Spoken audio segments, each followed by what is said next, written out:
उपस्थित सर्वांचं मनापासून स्वागत करतो। आज पाऊस देखील शहाण्यासारखा वागलाय। तुम्ही इथं पोहोचेपर्यंत थांबला आणि आता नंतर आला तरी चालेल आपल्याला। आज आषाढाचा पहिलाच दिवस आहे आणि आषाढस्य प्रथम दिवशी एका वेगळ्या पर्वाचा शुभारंभ होतोय। प्रिसिजनने नेहमीच काही ना काही वेगळे प्रयोग करण्याचा प्रयत्न केला। आजपासून एका नव्या पर्वाला म्हणूयात, आपण थोडंसं धाडसानं म्हणतोय, पण एक प्रिसिजन वाचन अभियान हा नवीन उपक्रम तुम्हा सर्वांच्या साक्षीने आज सुरू होतोय।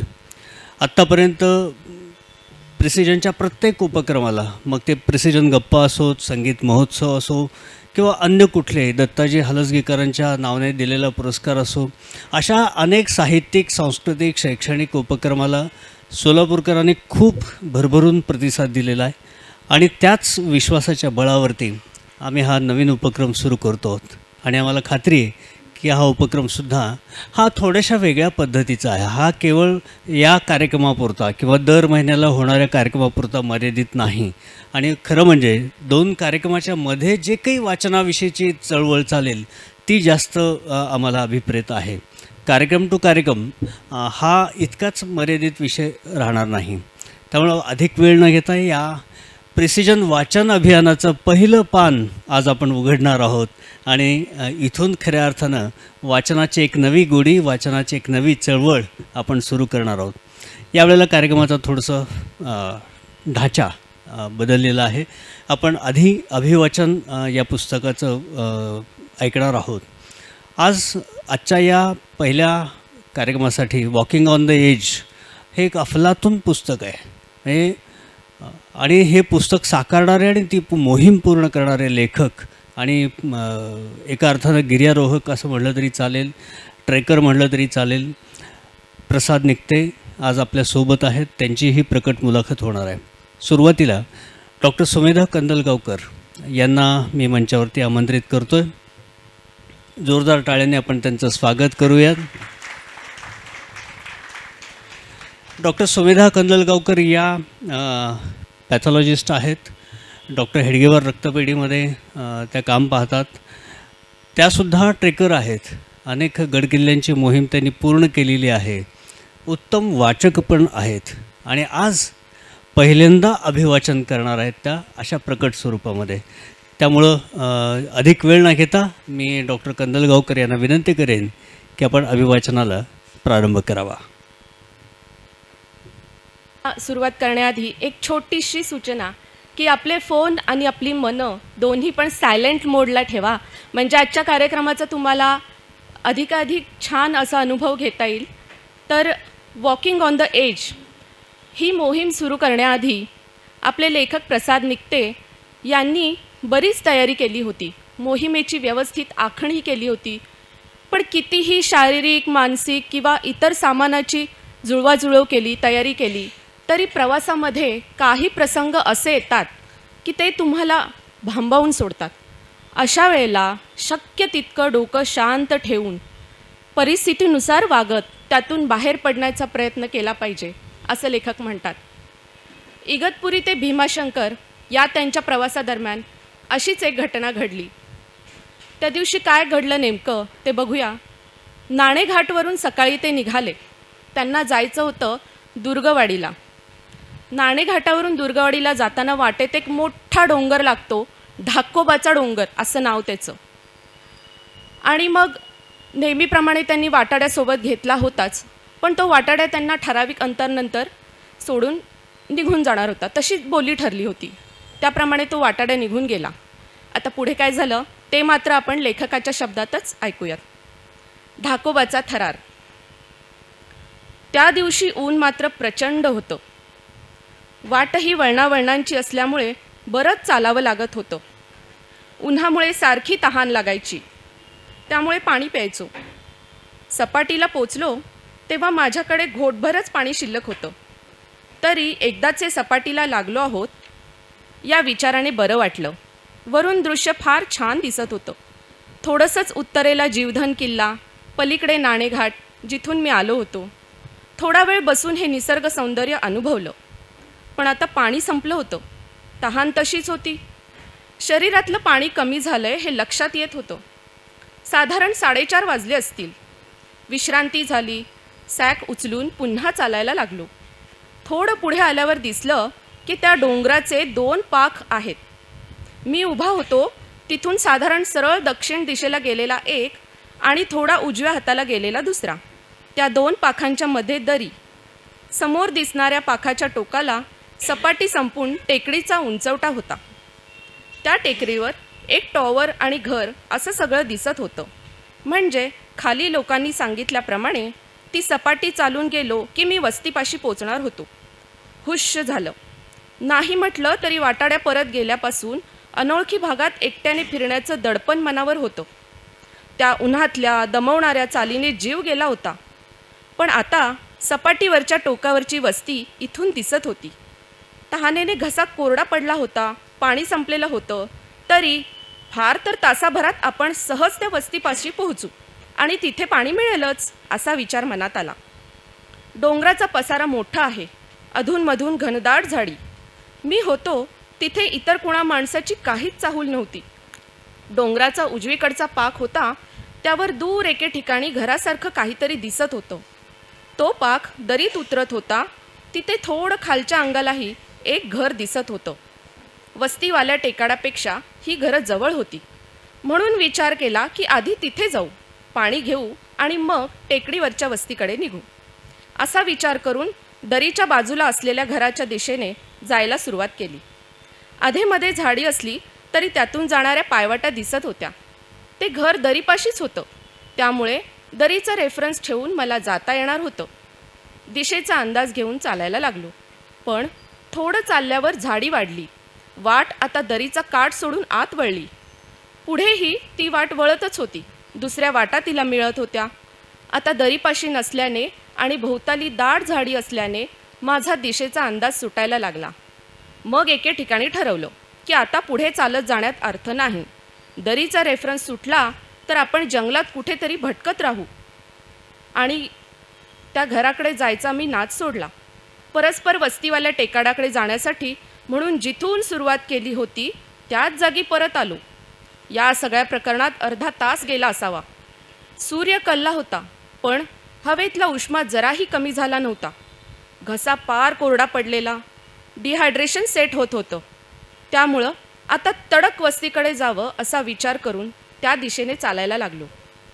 बऱ्याच वेळात पाणी न प्यायल्याचा त्रास आता व्यवस्थित वाटायला लागला होता. घाम येईनासा झाल्यामुळे विश्रांतीला टेकलो तरी शरीर गरमच राहत होतं. डोळे कोरडे झाल्यासारखे, आत ओढल्यासारखे वाटत होते. आता शक्य तेवढ्या लवकर पाणी मिळणं फार गरजेचं होतं. पण एक मात्र दिलासा होता. परिसरातून जे संकेत मिळत होते ते उत्साहजनक होते. म्हणजे असं की ज्या वाटेने जात होतो ती थोडी आता मोठी व्हायला लागली. रानातून येणाऱ्या इतर वाटा तिला मिळत होत्या. वाटेवर अधेमध्ये शेण पडलेलं होतं. गुरांच्या खुरांचे ठसे होते. थोडक्यात ही वाट आपल्याला वस्तीकडे नेते आहे असंच ते चित्र होतं. त्यामुळे पुढल्या अर्ध्या तासात आपण पाण्याशिवाय ओढून नेऊ आणि वस्तीपर्यंत पोहोचू अशी खात्री वाटत होती. ऊन मात्र दम काढतच होतं. 5चा सुमार असला. सूर्य मावळतीकडे झुकला असला तरी हवेतला उष्मा कमी व्हायचं नाव नव्हतं. दर 5-10 मिनिटांनी नुसतंच दम खायला बसायचं आणि पाण्याची ओढ लागली असल्याने आणखी वेळ जायला नको म्हणून 2-4 मिनिटातच परत सॅक उचलून चालायला लागायचं. सॅक घेऊन चालायला लागताना अगदी नको नको होत होतं. लाळही घट्ट व्हायला लागली. तरी नेटाने चालत राहिलो. कसं तरी करून मला त्या वस्तीपाशी पोचायचं होतं. असंच 2-3दा दम खाऊन पुढे चालत गेलो आणि परिस्थिती बदलायला लागली. वाट मोठी होत वस्तीच्या दिशेने जातीये हा आत्तापर्यंत मनाला दिलासा होता. पण तोच डळमळीत व्हायला लागला. कारण आता त्या वाटेला फाटे फुटायला लागले होते आणि ती पुन्हा लहान होत होती. टेकाड तसं अजून दूर होतं. वाट अगदीच छोटी झाली तसं मी त्या टेकाडाच्या दिशेने पाहिलं. मनात एक शंका आली. त्या क्षणी धस्स झालं. खात्री करून घेण्यासाठी वेड्यासारखा पुढे झपझप चालत गेलो. एका ठराविक ठिकाणी पोचून पुढलं दृश्य पाहिलं आणि मग मात्र सगळं अवसानच गळालं. रडावंसं वाटायला लागलं. शंका खरी ठरली होती. वास्तव डोळे रोखून पुढ्यात उभं होतं. खाली लोकांनी सांगितलं त्यावरून आणि सपाटीला पोचल्यावर दिसलं त्याप्रमाणे ते टेकाड या सपाटीलाच जोडलेलं आहे असं आधी वाटलं होतं, पण तो दृष्टिभ्रम होता. आता पुढे आल्यावर लक्षात आलं की मी उभा होतो ती जागा आणि ते टेकाड यांच्यामध्ये एक प्रचंड मोठी दरी आहे. टेकाड या सपाटीला जोडलेलं नसून ते दरी पलीकडच्या डोंगरावर आहे. ते दृश्य पाहिलं आणि 2 मिनिटं एका जागी सुन्न होऊन उभा राहिलो. मग दरीपाशी गेलो. 2-4 ढोरवाटा तेवढ्या खाली जाताना दिसल्या. गुरं डोंगरात कशीही भटकतात ते पाहून वाट आहे असं वाटतं, पण पुढे ती धोकादायक होऊ शकते. परत तो कडा बराच सरळ खाली उतरत होता, त्यामुळे त्या वाटाही थोड्याच पुढे उतरून खाली उतरून दिसेनाशा होत होत्या. मग मी दीर्घ श्वास घेतला, शांतपणे विचार केला. त्या वाटेने खाली जाणं खूप धोकादायक होतं. आलेलं सगळं अंतर चालून पुन्हा मागे जाण्याशिवाय गत्यंतर नव्हतं. डोकं शांत ठेवायचा प्रयत्न करत होतो, पण परिस्थिती गंभीर होती. 5 वाजून गेलेले. उजेडाचे जेमतेम 2-2.5 तासच हातात होते. डिहायड्रेशनला आधीच सुरुवात झाली होती. जवळ पाण्याचा थेंब नव्हता, न वाटेत कुठेही किंचितसा पाण्याचा स्रोत दिसला होता. ऐन उन्हाळा. झाडी हिरवीगार असली तरी पृष्ठभागावरचं सगळं पाणी आटून गेलेलं. जंगलात कुठे एखादा झरा असेलही, पण एवढ्या मोठ्या डोंगरावर काही माहिती नसताना पाणी शोधणं अशक्यच. डोंगर अस्ताव्यस्त पसरलेला. इतका वेळ तिथे होतो, पण एकाही मनुष्याचं अस्तित्व जाणवलं नव्हतं. जिथून आलो त्या वाटेने उतरून आंबोली गावात माघारी जाण्याचा एक पर्याय होता, पण एकतर तेवढा वेळ हाती नव्हता. डिहायड्रेशनमुळे चाल खूपच मंदावली होती. वाटेतच अंधार व्हायची शक्यता होती. दुसरं असं की येताना वाटाड्याने दाखवलेल्या वाटेवरून चढून आलो असलो तरी जाताना न भरकटता नेमका त्याच वाटेवरून गावापर्यंत जाईन याची खात्री नव्हती. डिहायड्रेशनमुळे आणखी 1-2 तासांनी मेंदूची विचारशक्ती कमी होण्याचा धोका होताच. या सगळ्यामुळे आंबोलीला परत जाण्याचा पर्यायही खोडावा लागला. आता एकच मार्ग उरला होता. मघाशी उजव्या पाखावरच्या दरीलगतच्या ज्या घराच्या दिशेने निघालो होतो ते घर शोधणं. ते घर पलीकडच्या पाखावर होतं. मी या पाखावर, मध्ये दरी. म्हणजे आता तिथे पोचायचं असेल तर काहीही करून दरीचा रेफरन्स सोडून चालणार नव्हतं. दरीच्या जवळून चालायला सुरुवात केली. पायातली शक्ती गेल्यासारखं झालं होतं. गोळे आल्यासारखं वाटत होतं. हळूहळू एक पाऊल टाकत पुढे जात होतो. त्या परिस्थितीत एक विचित्र अनुभव आला. चालत असताना मध्येच क्षणभर डोळ्यांसमोर एक चित्र फ्लॅश व्हायचं. अगदी सिनेमात दाखवतात ना तसा क्षणभराचा फ्लॅश. आपण पावसाळ्यात ट्रेकला गेलोय. सगळीकडे वाढलेलं हिरवगार गवत आहे. थंड हवेत किंचित पाऊस भुरभुरतोय. संथ वाहणाऱ्या अगदी स्वच्छ पाणी असलेल्या एका छोट्या ओहोळापाशी आपण बसलो आहोत. तसंच रेटून चालत असताना दरीच्या दिशेने मला माणसाचा आवाज ऐकू आल्यासारखं झालं. आपण खरंच आवाज ऐकला का की भास झाला? तशा परिस्थितीत कसल्या तरी आवाजाने भास होण्याची शक्यता होतीच. थोडं त्या दिशेने कान देऊन ऐकलं. पुन्हा एकदा आवाज आला. आता मात्र खात्री वाटली, नक्कीच हा माणसाचा आवाज. धडपडत दरीच्या जवळ गेलो. पलीकडे ते दुसऱ्या पाखावरचं थोडं खालच्या अंगाला असलेलं घर परत दिसलं. अगदी माझ्यासमोर. मध्ये फक्त दरी. त्या घराच्या बाजूला 2 मनुष्याकृतीसुद्धा दिसल्या. मी जीव काढून आवाज दिला, पण घसा इतका सुकला होता की धड आवाजच फुटेना. परत एकदा मोठा श्वास घेऊन मोठ्याने हाक दिली. आता ती घरापासच्या माणसाला ऐकू गेली. मी एक शब्द मोठ्याने ओरडत म्हणालो, मी इथे अडकलोय. तिथे कसा येऊ?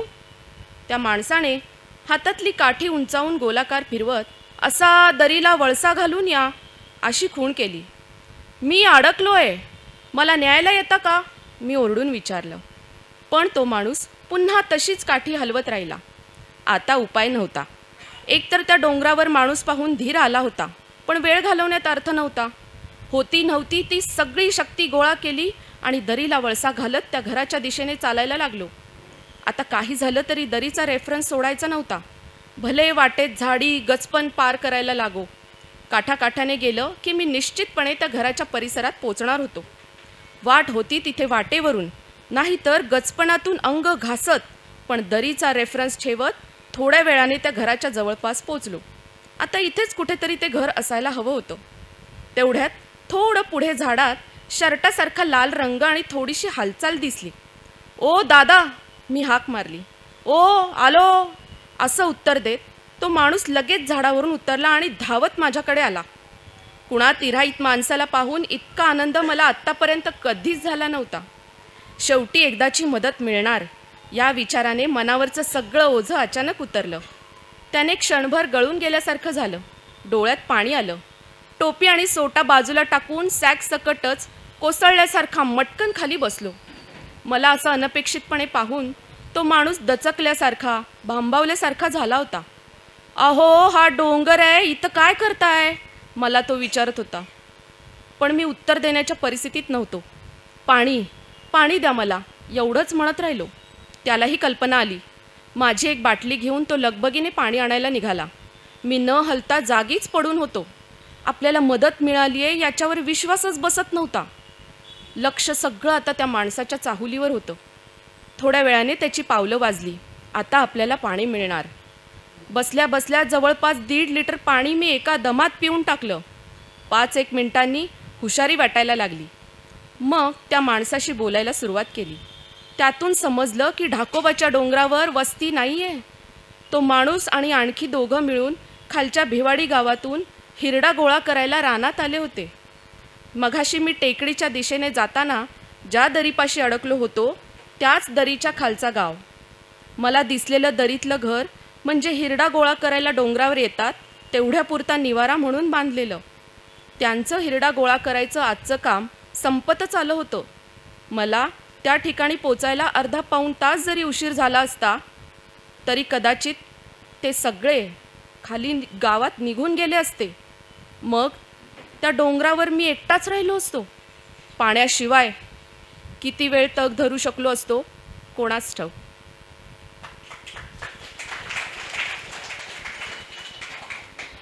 धन्यवाद.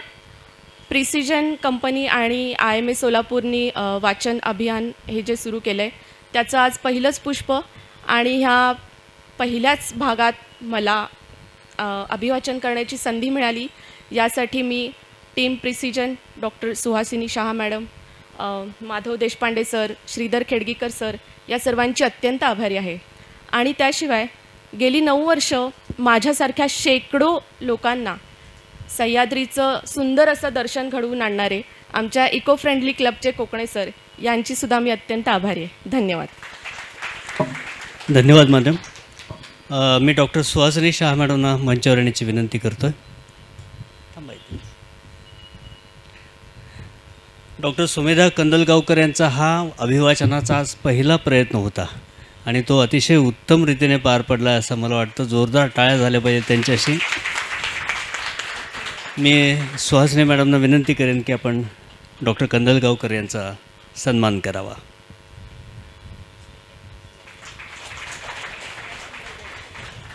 सोलापुरातील चित्रकार आणि मुखपृष्ठकार शिरीष घाटे यांचं पुस्तक आपण त्यांना भेट देतो. प्रकाशक आनंद अवधानी आणि इंडियन मेडिकल असोसिएशनच्या अध्यक्षा डॉक्टर किरण सारडा या सर्वांनाच मी मंचावर येण्याची विनंती करतो आहे. लेखक प्रसाद निकते यांच्याशी आपण या औपचारिक उद्घाटनानंतर मुलाखतीतून सविस्तर बोलणार आहोतच. त्यांच्या या सगळ्या अनुभवाचा एक पुन्हा एकदा उलगडा आपण सगळ्यांसमोर होणारच आहे. आत्ता मी डॉक्टर सुहासिनी शहा मॅडमना विनंती करेन की आपण प्रसाद निकते यांचं स्वागत करावं.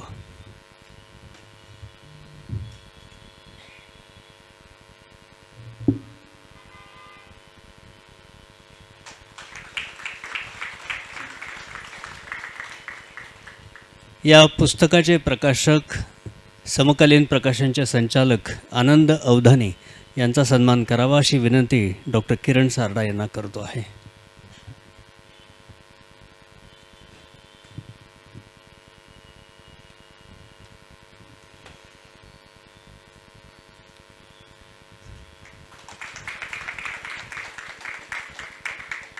धन्यवाद. पाठीमागे जे उभे आहेत समोर 3-4 खुर्च्या रिकाम्या आहेत. या येऊन बसून घ्यायला हरकत नाही. थोडीशी अडचण होते आणि खरं सांगू का, हा आमच्यासाठी खूप आनंदाचा क्षण आहे की आपला अंदाज चुकला यासारखा आनंद आज दुसरा नाही आहे. म्हणजे पुस्तकं वाचन अभियानाला अशा पद्धतीनं सुरुवात झाली याचा खूप मोठा आनंद आहे. सोलापुरात वाचणारी मंडळी खूप आहेत, फक्त ती या निमित्तानं अशा अनेक निमित्ताने एकत्र येत राहावीत हीच खरं म्हणजे या अभियानाच्या पाठीमागची भूमिका आहे. आणि हा प्रस्ताव घेऊन जेव्हा मी इंडियन मेडिकल असोसिएशनच्या अध्यक्षा डॉक्टर किरण सारडा यांच्याकडे गेलो, ही कल्पना सांगितल्या पहिल्याच वाक्यात त्यांनी सांगितलं, कल्पना उत्तम आहे, ऐकूनच मला खूप छान वाटलं, IMA तुमच्यासोबत आहे. यासारखा आनंद दुसरा नसतो. खरं म्हणजे त्या सगळ्या IMAच्या टीमचं मनापासून आभार व्यक्त केलं पाहिजे. या अभियानाच्या पाठीमागं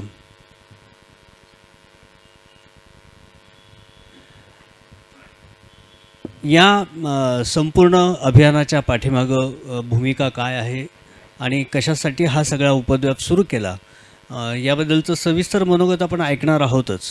पण तत्पूर्वी इंडियन मेडिकल असोसिएशनच्या वतीने लेखक प्रसाद निकते यांचा सन्मान केला जाणार आहे.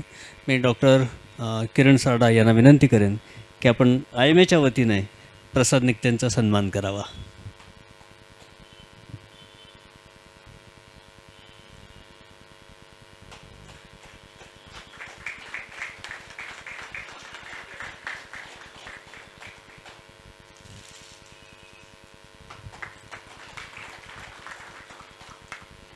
धन्यवाद मॅडम.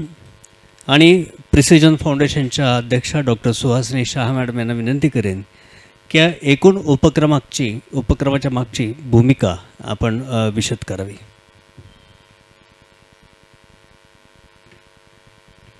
प्रिसिजन वाचन अभियानाचं आज पहिलं पुष्प आपण गुंफतो आहोत.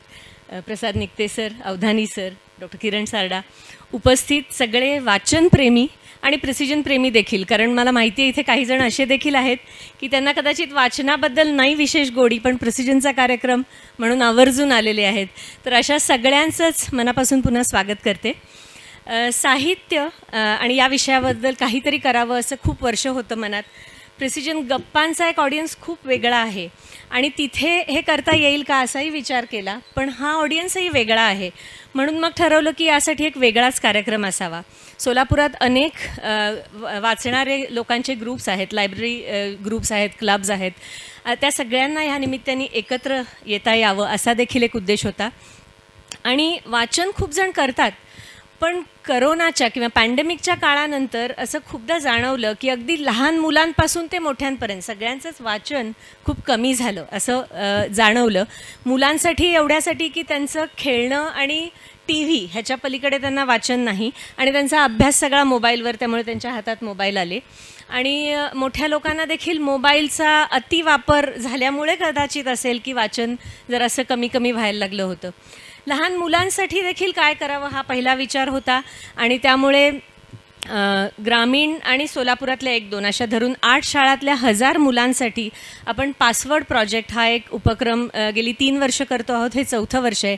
अवधानी सर आलेले आहेत. युनिक फीचर्सचे अवधानी सर त्यांचं ते पासवर्ड नावाचं एक छोटी पुस्तिका काढतात आणि ती ह्या मुलांना वर्षातून 3 दिल्या जातात आणि त्या वाचल्यानंतर त्यांना त्याच्यावरती निबंध लिहितात मुलं, ते तपासले जातात आणि त्यांना बक्षिसं पण मिळतात. म्हणजे एकूण काय तर वाचनाची गोडी लागावी यासाठी मुलांसाठी हा उपक्रम करतोच आहोत. पण म्हटलं आता मोठ्यांकडे वळूया आणि सगळ्यांना एकत्र करण्यासाठी हा प्रिसिजन वाचन अभियान. आज त्याचं हे पहिलं पुष्प आहे. सारडा मॅडमना मला विचारायचं होतं की आपण हे मिळून करू शकू का. IMA हॉल पण खूप सेंट्रल आहे आणि IMAच्या एक विमेन्स ग्रुप आहे डॉक्टर्सचा IMAचा आणि त्यात सगळ्या खूप ॲक्टिव्हली लिहित असतात आणि त्यामुळे मला वाटलं की आपण ह्यांना देखील इन्व्हॉल्व करावं. पण मॅडम ट्रॅव्हल करत होत्या, नंतर मी ट्रॅव्हल करत होते, त्यामुळे आमचं बोलणं झालं नाही. मग म्हटलं माधव सरांना की तुम्ही एकदा बोला आणि त्यांनी लगेचच होकार दिला आणि त्यामुळे हा प्रिसिजन फाउंडेशन आणि IMAच्या संयुक्त विद्यमानी हा कार्यक्रम होतो आहे असं म्हणायला हरकत नाही. माधव म्हणाले तसं खरंच आहे की आम्हाला वाटलं की इथे एक छोटा आपण 150चा हा, मी म्हणजे प्रेस कॉन्फरन्समध्ये देखील म्हणलं होतं की पहिल्या 1-2 कार्यक्रमात जर लक्षात आलं की हा हॉल कमी पडतो आहे, नक्कीच आपण मोठी जागा बघूया. असाच उत्स्फूर्त खूप तुम्ही आम्हाला सहभाग घेतलात यात, की नक्कीच आपल्याला ही चळवळ अजून मोठी करता येईल. आणि ही सतत हा कार्यक्रम करायची इच्छा आहे. दर महिन्याचा पहिला शनिवार, त्यातून अगदीच त्या दिवशी काहीतरी दुसरं आलं तर एखाद दिवस पुढे मागे होऊ शकतो, पण दर महिन्याचा पहिला शनिवार नक्की लक्षात ठेवा. सध्या तरी IMA हॉल, जागा कमी पडली तर आपण आणखीन जागा बघूया आणि असेच सगळेजण आपण जोडले जाऊया आणि वेगवेगळ्या वाचकांना लेखकांना ऐकूया, कधी वाचकांना ऐकूया, सोलापुरातल्या, सोलापूर बाहेरच्या कवी कवयित्री यांना देखील आपण ऐकूया आणि त्याचा मनसोक्त आनंद घेऊया. जाता जाता सुमेधा मॅडमचे देखील आभार आणि तुम्हा सगळ्यांचेच आभार इकडे मोठ्या संख्येने आल्याबद्दल. धन्यवाद. धन्यवाद मॅडम. इथे समोर 3 खुर्च्या रिकाम्या आहेत, येऊन बसू शकता. या साहेब. आणि अधेमध्ये कुठे असेल तर तेही सांगा, म्हणजे मग थोडीशी गैरसोय होणार आहे, पण आपण करूयात. अगदीच जागा याही वर कमी पडली तर स्टेजवर येऊन बसायला हरकत नाही. सोलापुरात आत्ता मॅडमने सांगितल्याप्रमाणे वाचन चळवळीचे अनेक छोटे मोठे प्रयोग चालू असतात. अनेक बुक क्लब आहेत. डॉक्टर संध्या रघुजींचं निहारिका दर महिन्याला चालतं आणि पूर्व भागात काही चालतात. काही खंदक बगीच्यामध्ये सुद्धा अशा गोष्टीचे प्रयत्न चालू आहेत. हे खूप चांगली गोष्ट आहे. म्हणजे जसं अरविंद जोशींचं मी उदाहरण नेहमी देतो की त्यांनी त्यांच्या 60व्या वाढदिवसाला 60,000 रुपयाची पुस्तकं वाचनालयाने दिली. हे अशी धडपडणारी माणसं आहेत. मला आत्ता नाव आठवत नाही, पुष्पाताई आगरकर मला दुरुस्त करू शकतील. एक खेडेगावातला वाचक आहे जो बैलगाडीतून अनेक फिरतं वाचनालय चालवतो. असे अनेक प्रयत्न त्या ठिकाणी चालू आहेत. ही खूप चांगली गोष्ट आहे. पण हे या सगळ्यांना एकमेकांना जोडून सगळे मिळून उभं राहू तेव्हा एक खूप छान वातावरण तयार होऊ शकतं. आणि या सगळ्या प्रयत्नाला सर्वात पहिला सकारात्मक प्रतिसाद दिला IMAने. मी डॉक्टर किरण सारडा यांना विनंती करेन की त्यांनी आपलं मनोगत व्यक्त करावं.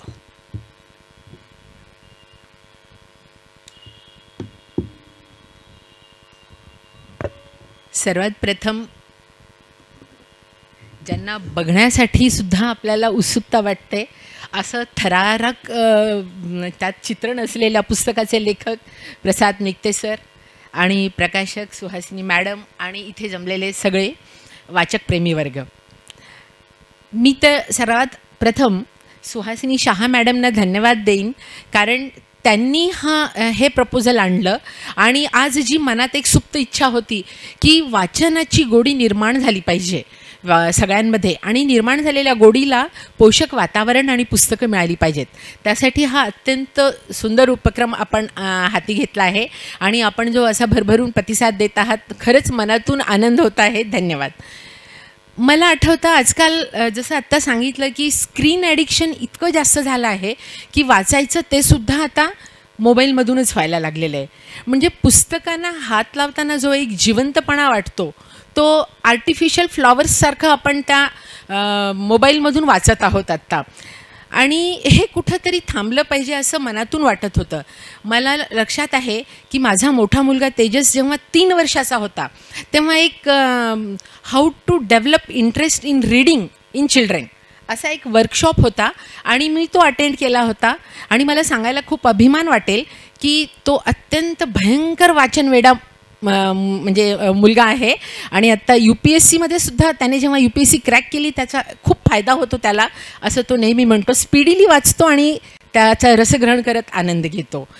मला आज आपण सर्वांना आपण अजून मोठ्यात मोठ्या संख्येने असंच हा उपक्रम चालू ठेवूयात अशी विनंती करायची आहे.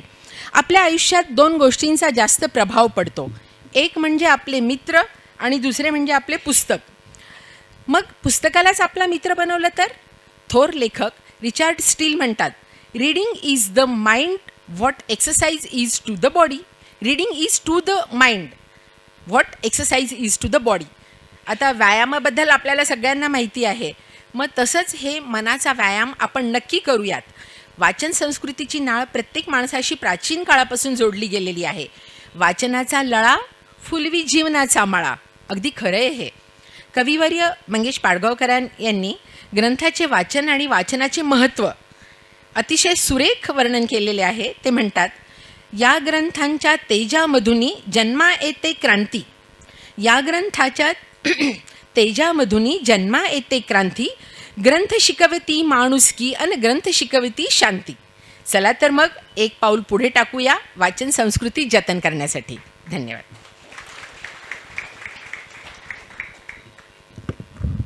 खूप छान मॅडम, मनापासून आभारी आहोत. या प्रिसिजन वाचन अभियानाचं आता एक औपचारिक उद्घाटन आपण दीप प्रज्वलन करून करूयात तुम्हा सर्वांच्या साक्षीने. आणि स्टेज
वाक्यात सांगायचं तर अशक्य ते शक्य.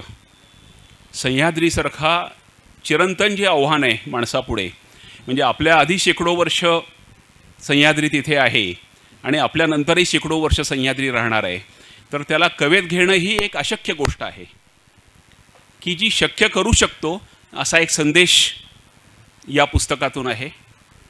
दुसरी गोष्ट, कुठलीही गोष्ट जी आहे ती दोन पायांवर उभी असते. एक असते इमॅजिनेशन आणि दुसरं असतं इम्प्लिमेंटेशन. म्हणजे कुठल्या तरी क्षणाला आकाशात गरुड उडताना माणसाला वाटलं की अरे असा मीही उडू शकतो आणि विमानाचा शोध लागतो. कधीतरी टेकडीवरून दगड गडगडत जाताना असं वाटतं की अरे असं मी गडगडत काहीतरी करू शकतो वेगळं, आणि औद्योगिक क्रांती सुरू होते. त्या पद्धतीने कुठल्या तरी एका औचित क्षणाला प्रसाद निक्तेंच्या मनामध्ये आलं की हा सह्याद्री मी ओलांडून जाऊ शकतो, पादाक्रांत करू शकतो, आणि पुढे त्यांनी पुढच्या 75 दिवसामध्ये सह्याद्री पादाक्रांत केला. तर जे इमॅजिनेशन आणि इम्प्लिमेंटेशन हे जे सूत्र आहे हे मला वाटतं आज जे आपलं वाचन अभियान सुरू होतं आहे त्यालाही लागू आहे. डॉक्टर सुहासिनी शहा, डॉक्टर सारडा आणि माधव देशपांडेंनी एक इमॅजिन केलं आहे की वाचणारं शहर तयार करू, आणि हे इम्प्लिमेंट करण्यासाठी आपले आज मला वाटतं शेकडो सोलापूरकर आज आलेत. ते पूर्णपणे एकाग्र मनाने ऐकतात आणि त्यांचे मेंदू हे विचार करतात की यात मी काय करू शकतो. आत्ता मी कार्यक्रमाला येताना जे कुलकर्णी पहिल्याच पायरीवर भेटले की जे डॉक्टर अरुण टिकेकरांचे हरिभाई देवकर्णी शाळेतले वर्गमित्र आहेत, आणि टिकेकर ज्या अनेक सुपुत्रांनी सोलापूरचं नाव महाराष्ट्रभर देशभर पोचवलं त्यात डॉक्टर टिकेकरांचं नाव आहे, आपल्याला सगळ्यांना माहिती आहे. त्यांचं एक सारांश नावाचं पुस्तक आहे. त्या पुस्तकात त्यांनी असा उल्लेख केला आहे की कुठलाही समाज असो, म्हणजे आपण आत्ता क्षणभर सोलापूर शहर धरू, तर त्या शहराची आर्थिक आणि भौतिक प्रगती ज्या वेगाने होते त्या वेगाने जर सांस्कृतिक आणि वैचारिक प्रगती झाली नाही तर त्या समाजाची वाटचाल अधोगतीकडे होते. आपल्यापैकी अनेकांना खूप लांबचा नाही पण गेल्या 25 वर्षातलं सोलापूर आठवतंय. आपण जर एवढा विचार केला की सोलापूर शहरामध्ये 25 वर्षापूर्वी किती उंच इमारती होत्या आणि किती उंच इमारती आज आहेत, 25 वर्षामध्ये किती चारचाकी मोठ्या ब्रँडच्या गाड्या होत्या आणि आज किती आहेत, 25 वर्षामध्ये किती सुबत्तेची लक्षणं होती आणि आज किती आहेत, तर आपल्या लक्षात येईल की त्या प्रत्येक गोष्टीत भर पडत गेली आहे आणि ही आपल्या सगळ्यांसाठी आनंदाची गोष्ट आहे. पण त्याच वेळेला आपण जेव्हा विचार करतो की 25 वर्षामध्ये सोलापुरात पुस्तकांची दुकानं किती वाढली, 25 वर्षात ग्रंथालये किती वाढली, 25 वर्षात वाचती घरं किती वाढली. त्याच्यामुळे शहराचं सौंदर्य कशामध्ये आहे. अमेरिकेमध्ये एक बलाढ्य कंपनी होती की ज्याची न्यूयॉर्कमध्ये प्रेस कॉन्फरन्स चालू होती, पब्लिक इश्यू येत होता. तर त्यांनी सांगितलं की आम्ही हे करू, आम्ही ते करू, ते करू. पत्रकारांनी विचारले सगळं कशाच्या बळावर बोलताय. तर त्या कंपनीच्या चेअरमननी फार सुंदर उत्तर दिलं. ते म्हणले अमेरिकेतल्या 10 कंपन्यांमध्ये 5-5 मजले आहेत म्हणून आम्ही हा दावा करत नाही, इतक्या $1 बिलियन आमची मार्केट वर्थ आहे म्हणूनही आम्ही हा दावा करत नाही. हा दावा आम्ही का करतो तर आमच्या कंपनीमध्ये जी माणसं काम करतात त्यांची प्रोफाईल्स, त्यांची काम करण्याची क्षमता आणि त्यांची प्रतिभा, त्यांची वैचारिक झेप ही डोळ्यासमोर ठेवून आम्ही एवढे मोठे दावे करतोय. तर कुठल्याही शहराचं अस्तित्व जे आहे तर त्या गावाची वैचारिक प्रगती कशी होती आहे. त्यामुळे आपण विचार केला पाहिजे की आपल्या हातात दिवसातून किती वेळ पुस्तक असतं, आपली मुलं आपली नातवंड किती वेळ वाचतात. आणि हे सगळं शहर जर वाचतं करायचं असेल तर आपण स्वतःपासून, आपण राहतो त्या इमारतीपासून, आपण काम करतो त्या कार्यालयापासून, आपल्या एरियापासून काय काय करू शकतो ह्याच्यासाठी कोणीतरी पुढाकार घ्यावा लागतो. तो प्रिसिजन फाउंडेशनने घेतलेला आहे.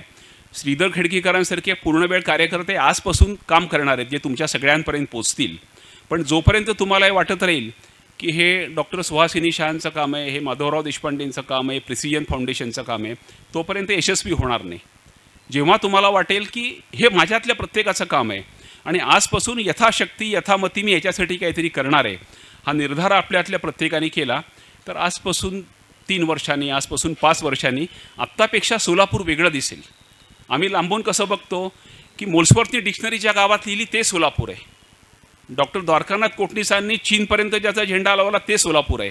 तर मला वाटतं आजपासून 5 वर्षांनी जगाच्या नकाशावरती सोलापूरची नवीन ओळख आपण सगळे देऊ शकलो तर या मंडळींनी जी धडपड केली त्याचं सार्थक होईल. अनुभव मासिक, पासवर्ड मासिक आणि समकालीन प्रकाशनतर्फे सगळ्या प्रकारची आम्ही मदत करू. सर्व शुभेच्छा मी व्यक्त करतो आणि थांबतो. धन्यवाद. धन्यवाद आनंदजी. आनंदजीने ज्यांचा उल्लेख केला त्या श्रीधर खेडकीकरांना, कुठे आहेत श्रीधर? हां, जरा इथे या म्हणजे सगळ्यांची ओळख होईल. प्रिसिजन वाचन अभियान ह्या उपक्रमासाठी वाचक दूत म्हणून श्रीधर खेडकीकर इथून पुढे काम करणार आहेत. रेल्वेमधून त्यांनी स्वेच्छानिवृत्ती घेतली आणि आता उरलेला वेळ सगळा या वाचन चळवळीसाठी ते देणार आहेत. हे कुटुंब अख्खं वाचनात रंगलेलं आहे. श्रीधरजी बसा. या कार्यक्रमासाठी जी आपल्याला समोर सुंदर रांगोळी दिसते ती त्यांच्या पत्नीने सुजाता, उभे राहणं, सुजाता खेडकीकर या शिक्षिका आहेत. त्यांनी हौशेने ही सगळी रांगोळी काढलेली आहे. असं एक एक गोष्टी, एक एक कुटुंब आपल्याला जोडत हे अभियान छान पद्धतीनं चालवायचं आहे आणि आपण सगळेच त्याला पूर्ण प्रतिसाद द्याल अशी आशा आहे. कार्यक्रमाचा हा पहिला भाग इथे आपण आत्ता थांबूयात.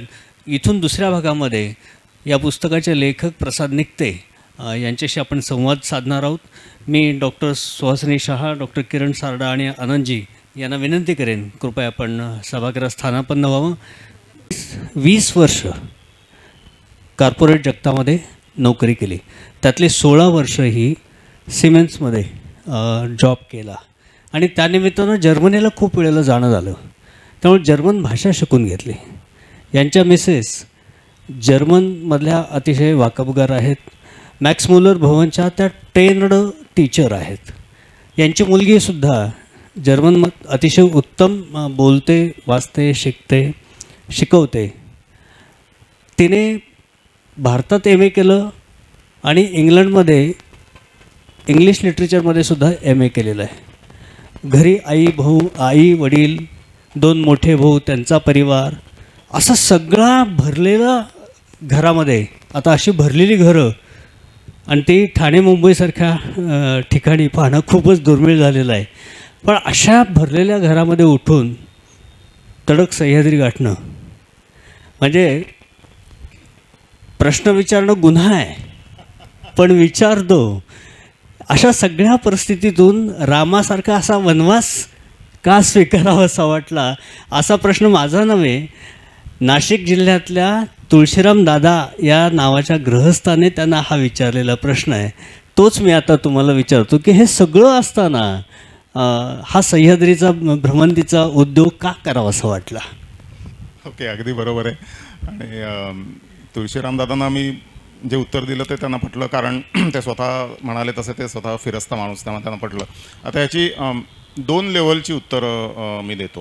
म्हणजे का, पुस्तकात म्हटल्याप्रमाणे 2 लेवलचे का आहेत. तर फाईल्स आहेत का? होय, हां प्रशांत. तो वाय नावाचा फोल्डर आहे, त्याच्यातला PDF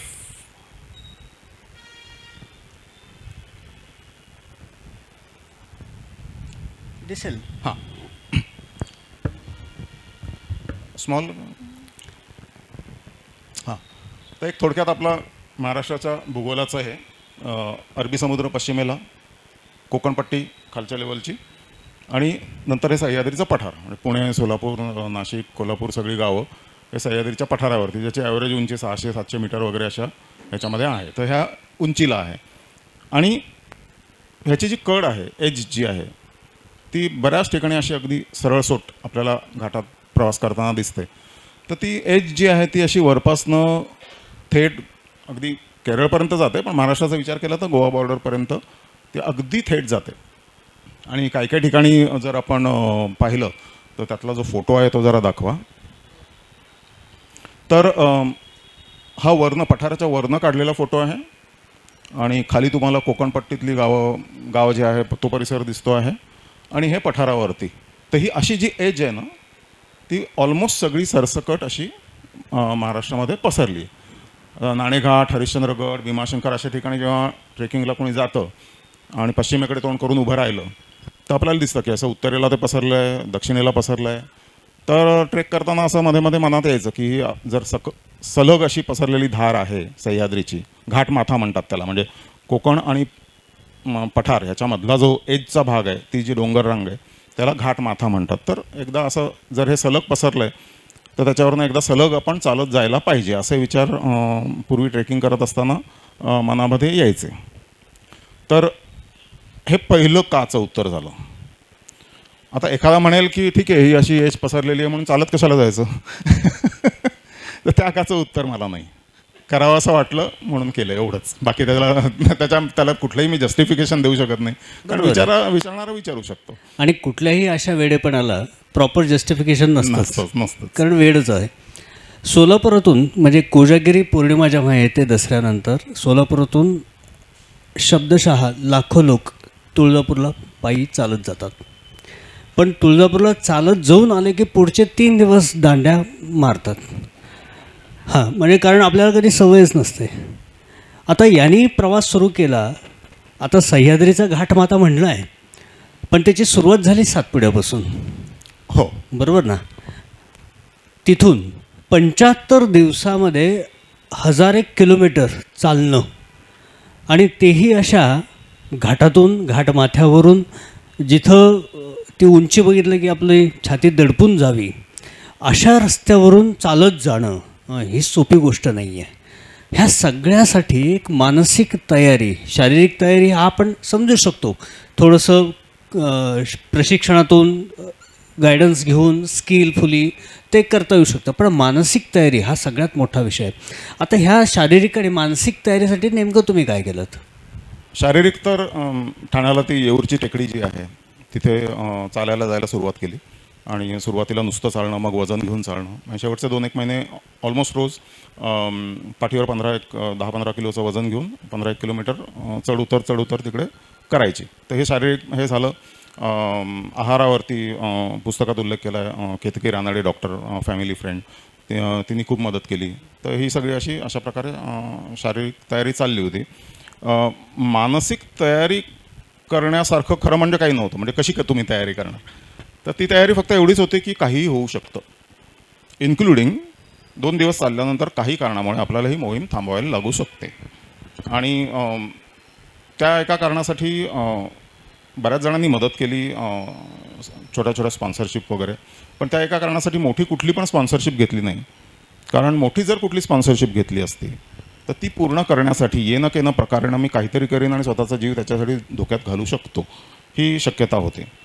त्यामुळे मानसिक तयारीचं मी एवढंच म्हणेन की स्वतःच्या मनामध्ये हे बिंबवणं की दुसऱ्या दिवशीसुद्धा तुझी मोहीम बंद पडू शकते आणि तुला घरी यायचं आणि ते झालं तरीसुद्धा इट्स ओके. मी म्हणेन अशी मानसिक तयारी, सगळ्या प्रकारची शक्यता काही होऊ शकतं, काही होऊ शकतं अशी शक्यता. आणि हे सगळं करताना हे एकट्याचं काम तर नक्कीच नाही आहे. मी ठरवलं आणि उद्या सकाळीपासून चालायला लागलो असं होणं शक्यच नाही. ह्याच्यासाठी एक मोठी टीम लागते. ही टीम कशा पद्धतीची होती, त्या टीममधल्या लोकांच्या जबाबदाऱ्या कशा होत्या आणि ह्या सगळ्यांचा सपोर्ट तुम्हाला. कारण उदाहरण, तुम्ही जिथं संध्याकाळ होईल, अंधार पडेल त्या ठिकाणी मुक्काम करायचं, पण हे सुद्धा काही ना काही ठरवायला लागतं. म्हणजे ते प्रत्यक्षात मॅप घेऊन म्हणा किंवा गुगलवरून म्हणा, गावांचे नकाशे, त्या गावाची नावं आणि रोज किती अंतर चालू, ह्या सगळ्या गोष्टींसाठी काहीतरी एक टीम असणार आहे. त्याबद्दल आम्हाला थोडंसं ऐकायला आवडेल. आता हे मी अगदी स्पष्टपणे सांगेन की हे जे टीममुळे जे शक्य झालं, तर माझा तसा स्वभाव नाही की माझे म्हणजे 1000 लोक ओळखीचे आहेत आणि धडपड्या आहे असा मी माणूस नाही आहे. पण माझा एक मित्र आहे सुहास जोशी, पत्रकार आहे, लोकप्रभाला होता, लोकसत्ताला होता, आता फ्रीलान्सिंग करतो. तर मोहीम सक्सेसफुल होण्यामागचं one of the major reasons की त्याच्याशी जेव्हा मी ही कल्पना बोललो, त्यांनी सगळ्यात पहिली गोष्ट केली म्हणजे त्यांनी टीम बनवली. So from day 1 he treated it like an expedition. आणि म्हणूनच ते होऊ शकलं. आता त्या टीममध्ये वेगवेगळ्या प्रकारचे हे पाहिजे होते, एक्सपर्टाईज पाहिजे होते. ऋषिकेश यादव हे ट्रेकिंगमधलं खूप मोठं नाव आहे, ते स्वतः होते टीममध्ये. प्रीती पटेल, जिने 300-350 घाट वाटा कोकणातनं वरती जातात ना, जे ट्रेकर्सना सुद्धा बऱ्याचदा माहिती नसतात, फक्त लोकांना माहिती असते. तिचा तो उद्योगच आहे, त्याच्यावर तिचं पुस्तकसुद्धा आहे आणि एक मिशन घेतल्यासारखं तिने ते केलं. 300-350 घाट वाटा प्रत्यक्ष तिने धुंडाळल्या आहेत. तर ह्या एजवरची गावं कुठली कुठली असतील, वाटा कशा कुठून जाणं आणि कुठे वळसा घालायला लागेल, कुठून सरळ जाता येईल, ह्याच्यासाठी प्रीतीचा उपयोग झाला. ट्रेक क्षितिज म्हणून डोंबिवलीची संस्था आहे, त्यातला राहुल जो आहे एकदम धडपड्या माणूस. प्रीतीचा तिच्या ग्रुपमधला राजेश देशपांडे हा फोटोग्राफर आहे. Ketaki as I said medical practitioner आणि न्यूट्रिशनिस्ट आहे. तर अशा सगळ्या वेगवेगळ्या लोकांनी वेगवेगळ्या अंगांच्या दृष्टीने जे गायडन्स केलं, त्यामुळे ही मोहीम सक्सेसफुल होऊ शकली. बरोबर. आणि ह्या सगळ्या लोकांनी मला गायडन्स का दिला, तर सुहासने सगळ्यात पहिलं काम केलं ते म्हणजे टीम बनवली. नाही तर माझ्या मनामध्ये फक्त कल्पना होती आणि ती पूर्णत्वात गेलीच नसती जर ही टीम बनली नसती तर. बरोबर आहे अगदी. म्हणजे त्या गावात कोणी ओळखीचं आहे का, त्याचा शोध घेणं, त्याच्याशी काही पूर्वचर्चा करणं, असं काही करावं लागलं असेल ना? नाही, सुरुवातीला तसं नव्हतं केलं. साधारण गावं माहिती होते, कारण बेसिकली काय, मी कुठून कुठे किती वेळात पोचेन काहीच माहीत नव्हतं. बरोबर. नकाशा म्हणजे फक्त गावांची यादी होती. इथे पोचलो तर पुढल्या गावाची वाट विचारायची, हाच नकाशा, बाकी काही त्या नकाशा. त्याच्यासाठी आधी काही रेकी करावी लागली? रेकी सातपुड्यात केली. अच्छा.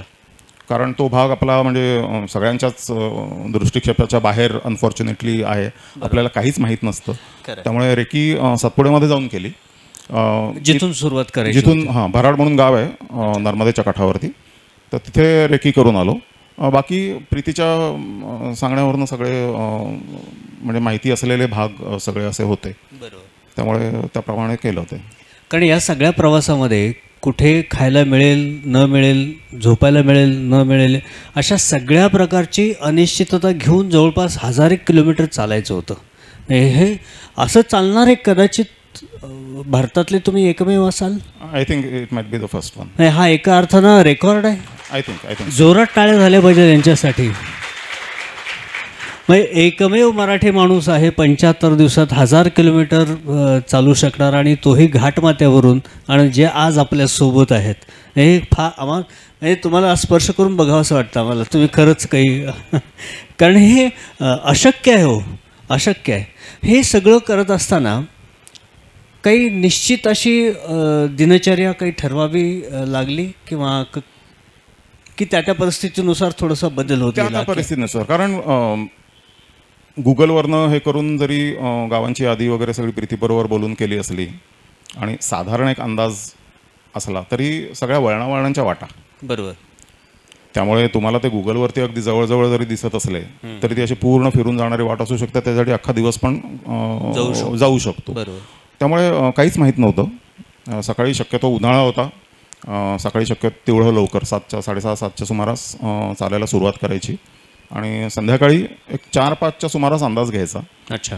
की आता पुढे कसं आहे, पुढचं ठिकाण जवळ आहे नाही आहे, वाट सोपी आहे का काय, कारण संध्याकाळी तुमच्याबरोबर वाटाडे म्हणून कोणी येणार नाही. बरोबर. असा सगळा अंदाज घेऊन कधीकधी रस्त्याने चालत गेलो तर 8-9 वाजेपर्यंत सुद्धा चाललो आहे, पण जिथे असं वाटलं तिथे कधीकधी 3-3:30 वाजता सुद्धा ठरवलं की बाबा आता इथून पुढे जाऊ शकत नाही, आता इथेच थांबायचं.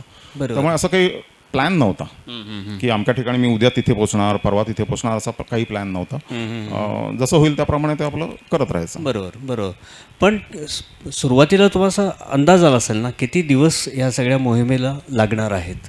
कॅल्क्युलेशनप्रमाणे 60 दिवस धरले होते. अच्छा. आणि साधारण 750 किलोमीटर होतील असं धरलं होतं. बरोबर. पण नंतर ऋषिकेश यादव आणि सुहास बरोबर आम्ही ॲक्च्युअली जी गणित मांडली तर 1100 किलोमीटरच्या म्हणजे 1000च्या वर नक्कीच झाले, आणि त्याच्यासाठी 75 दिवस लागले. बरोबर बरोबर. पण प्रॅक्टिकली म्हणजे रस्त्यावरती मैलाचे दगड असतात, त्यामुळे आपल्याला कळतं की किती किलोमीटर गेलो. अशा डोंगर माथ्यावरती किलोमीटर मोजण्याचं काही साधन नसतं, हे तुम्हाला फक्त गुगल मॅप अंदाज सांगायला लागतं. पण हे निश्चितच 1000 किलोमीटरच्या पुढे असणार आहे. ह्या सगळ्या प्रवासात तुम्ही आत्ता उल्लेख केला वाटाड्यांचा, अभिवाचनाच्या एका प्रकरणात सुद्धा वाटाड्या हा शब्द आला. असे ट्रेकर्ससाठी काही वाटाडे असतात, ते कशा, त्यांचं स्वरूप कसं असतं? म्हणजे पैसे देऊन असे वाटाडे मिळू शकतात की ते उत्साहाने पुढे येतात, की अशीच काही टीम असते? त्याबद्दल थोडंसं प्रकाश टाकायला हरकत नाही. त्यात अगदी डिस्टिंक्टली हे जाणवतं की ट्रेकिंग कुठे कुठे रुजलेलं आहे त्याप्रमाणे तुम्हाला वाटाडा मिळेल का नाही हे ठरतं. म्हणजे सातपुड्यामध्ये किंवा काही काही भागांमध्ये, उत्तरेला खास करून, त्यांना सवयच नाही आहे. त्यामुळे रोजी देतो माझ्याबरोबर येशील का असं विचारल्यानंतर सुद्धा कोणी शक्यतो तयार आहे का तो होणार नाही, आणि वाट दाखवायला जर आला तर तो पैसेच घेणार नाही. अच्छा. हां, कारण तिथे ती पद्धत उरलेली प्रोफेशनल असे वाटाडे नाही आहेत. पण तुम्ही असं आपलं भीमाशंकर किंवा भंडारदरा त्या भागामध्ये जिथे रेग्युलरली ट्रेकिंग होतं तिथे अर्थातच तुम्हाला जास्त रोजी द्यायला लागते, पण ते प्रोफेशनल एका लेवलला पोचलेले आहेत वाटाड्या म्हणून काम करण्यासाठी. आणि अशा ठिकाणी वाटाड्या म्हणून विचारलं की 4 जण लगेच अवेलेबल होतात, तयार होतात असे. मग सुरुवातीच्या वेळेला तुम्ही कसं सातपुडा ते आपल्या प्रदेशात येईपर्यंत कसं मॅनेज करू शकला? सातपुड्यात एक 8-10 वर्षाची पोरं, कोणी तरुण, ते असे बरोबर पाठवून द्यायचे. आणि आम्हाला काळजी वाटायची की असं एवढा डोंगरातनं जाणार हा पोरगा कसा परत जाईल वगैरे. पण पोरांना सगळी सवय असते, पण त्यांच्या सवयीचा भाग, टोटल सवयीचा भाग, आणि ते आपल्यापेक्षा चपळ असतील टोटल, कारण नेहमीच त्या वातावरणात आपण सारखं पाणी पित असतो, त्यांना काही गरज पडत नाही, ते सरावलेले असतात. करेक्ट. तर तिथे असं म्हणजे मदत म्हणून जास्त करून सातपुड्यामध्ये वाटाडे आले. मधल्या काही काही भागामध्ये ढाकोबाचा जो हे होता, परिसर आणि सीझन हा पण एक फॅक्टर आहे. बरोबर. कारण त्यावेळेला ते हिरडा गोळा करणं वगैरे सगळं काम असतं, त्यामुळे कोणी त्या ढाकोबाला यायलाच तयार नव्हतं. आणि शेवटी जो आला तो मी इथपर्यंतच येईन 2 तास तुमच्याबरोबर अशा बोलीवरती तो तयार झाला होता. बरोबर. तो एक दुसरा फॅक्टर असतो. जसा मी भीमाशंकर वगैरे भागात पोचलो, मग तिथनं खालपर्यंत अशी बहुतेक अशी काही गरज पडली नाही. मिळत जायचं, नेहमी तुम्ही जाता, सवयीचे लोक आहेत. बरोबर बरोबर. आता हे सगळं आपण कितीही काल्पनिक आणि हे म्हटलं तरी प्रत्यक्ष चालताना खूप काही भीतीदायक असणार आहे. म्हणजे थरकाप, आता आपण ढाकोबाचा थरार ऐकला, असे अनेक ठिकाणं असतील की जिथं मनापासून तुम्ही हादरलेले असाल. म्हणजे एक उल्लेख प्रसंगाचा, साल्हेरवाडीला जाताना थोडासा अंधार झाला आणि मग त्या भागामध्ये बिबट्यांची संख्या जास्त आहे. म्हणजे अशा वेळेला मी आता हे विचारताना सुद्धा माझ्या अंगावरती शहारे येतात. प्रत्यक्ष तुम्ही कसं अनुभवलं, काय, आणि असे काय काय अनुभव आले जे तुम्हाला मनापासून हादरवले? असे काही काही टप्पे नक्कीच आले. तुम्ही जो आता उल्लेख केला सालेरवाडीच्या इथे उशीर झालेला होता, कारण तिथे थोडंसं लोकांनी सांगितलं त्या अंतराचं गणित थोडंसं चुकीचं होतं आणि संध्याकाळी 5-5:30ला मी जी पाटी पाहिली तर अजून 11 किलोमीटर मला चालायचं होतं. मधला टप्पा असा मला वाटला की इथे राहणं योग्य नाही, साधारण वस्ती वगैरे बघून. आणि दुसऱ्या दिवशी एक जण दर आठवड्याला कोण ना कोणी भेटायला यायचं, ते दुसऱ्या दिवशी येणार होतं. असं मला सालेरवाडीला पोचणं भागच होतं. आणि त्या भागामध्ये बिबटे खरोखरच आहेत. आणि 1-2 घटना रिसेंटली घडलेल्या लोकल माणसांनी वगैरे सांगितलेल्या. तर मी म्हणेन थोडी काल्पनिक भीती होती ती, पण हे सगळं ऐकलेलं असल्यामुळे त्या प्रेशरखाली रात्री आपण एकटे चालतो आहोत, म्हणजे संध्याकाळची वेळ आणि एकटा बिबट्यासाठी बेस्ट मेजवानी ठरली. तर हे मनावरती असल्यामुळे अखंड त्या टेन्शनखाली चालण्याचा झाला. दुसरं कुसूरपेठला त्या जो बाईचा किस्सा पुस्तकामध्ये लिहिलेला आहे तो म्हणजे अजूनही थरकाप उडवतो की एक गाव होतं, तिकडे थोडा उशिरा पोचलो होतो, रस्त्याची वाट होती, त्यामुळे तसं काही रस्त्याचं टेन्शन नव्हतं. पण त्या लोकांचं एकत्र मिळून मटण बनवायचा प्रोग्राम चालला होता. तर मी नको म्हटलं, कारण त्यांचं बनणार कधी, खाणार कधी, उशीर होणार, म्हणून पुढे निघालो. पुढे उतरून गेल्यानंतर एक बाई मागून मोठ्याने धावत अशी, ओ दादा थांबा थांबा थांबा. तिच्याबरोबर एक मुलगी होती, तिला दंडाला धरून ती आणत होती, थांबा वगैरे. मी म्हटलं नको. कधी खाल्लं आहे म्हटलं, दुपारी भाकरी खाल्ली, दुपारच्या भाकरीच्याने काय होतं वगैरे असं करून मी शेवटी नको म्हटलं आणि चालायला लागलो. तर ते इतकं मनावर बिंबलं आहे ना.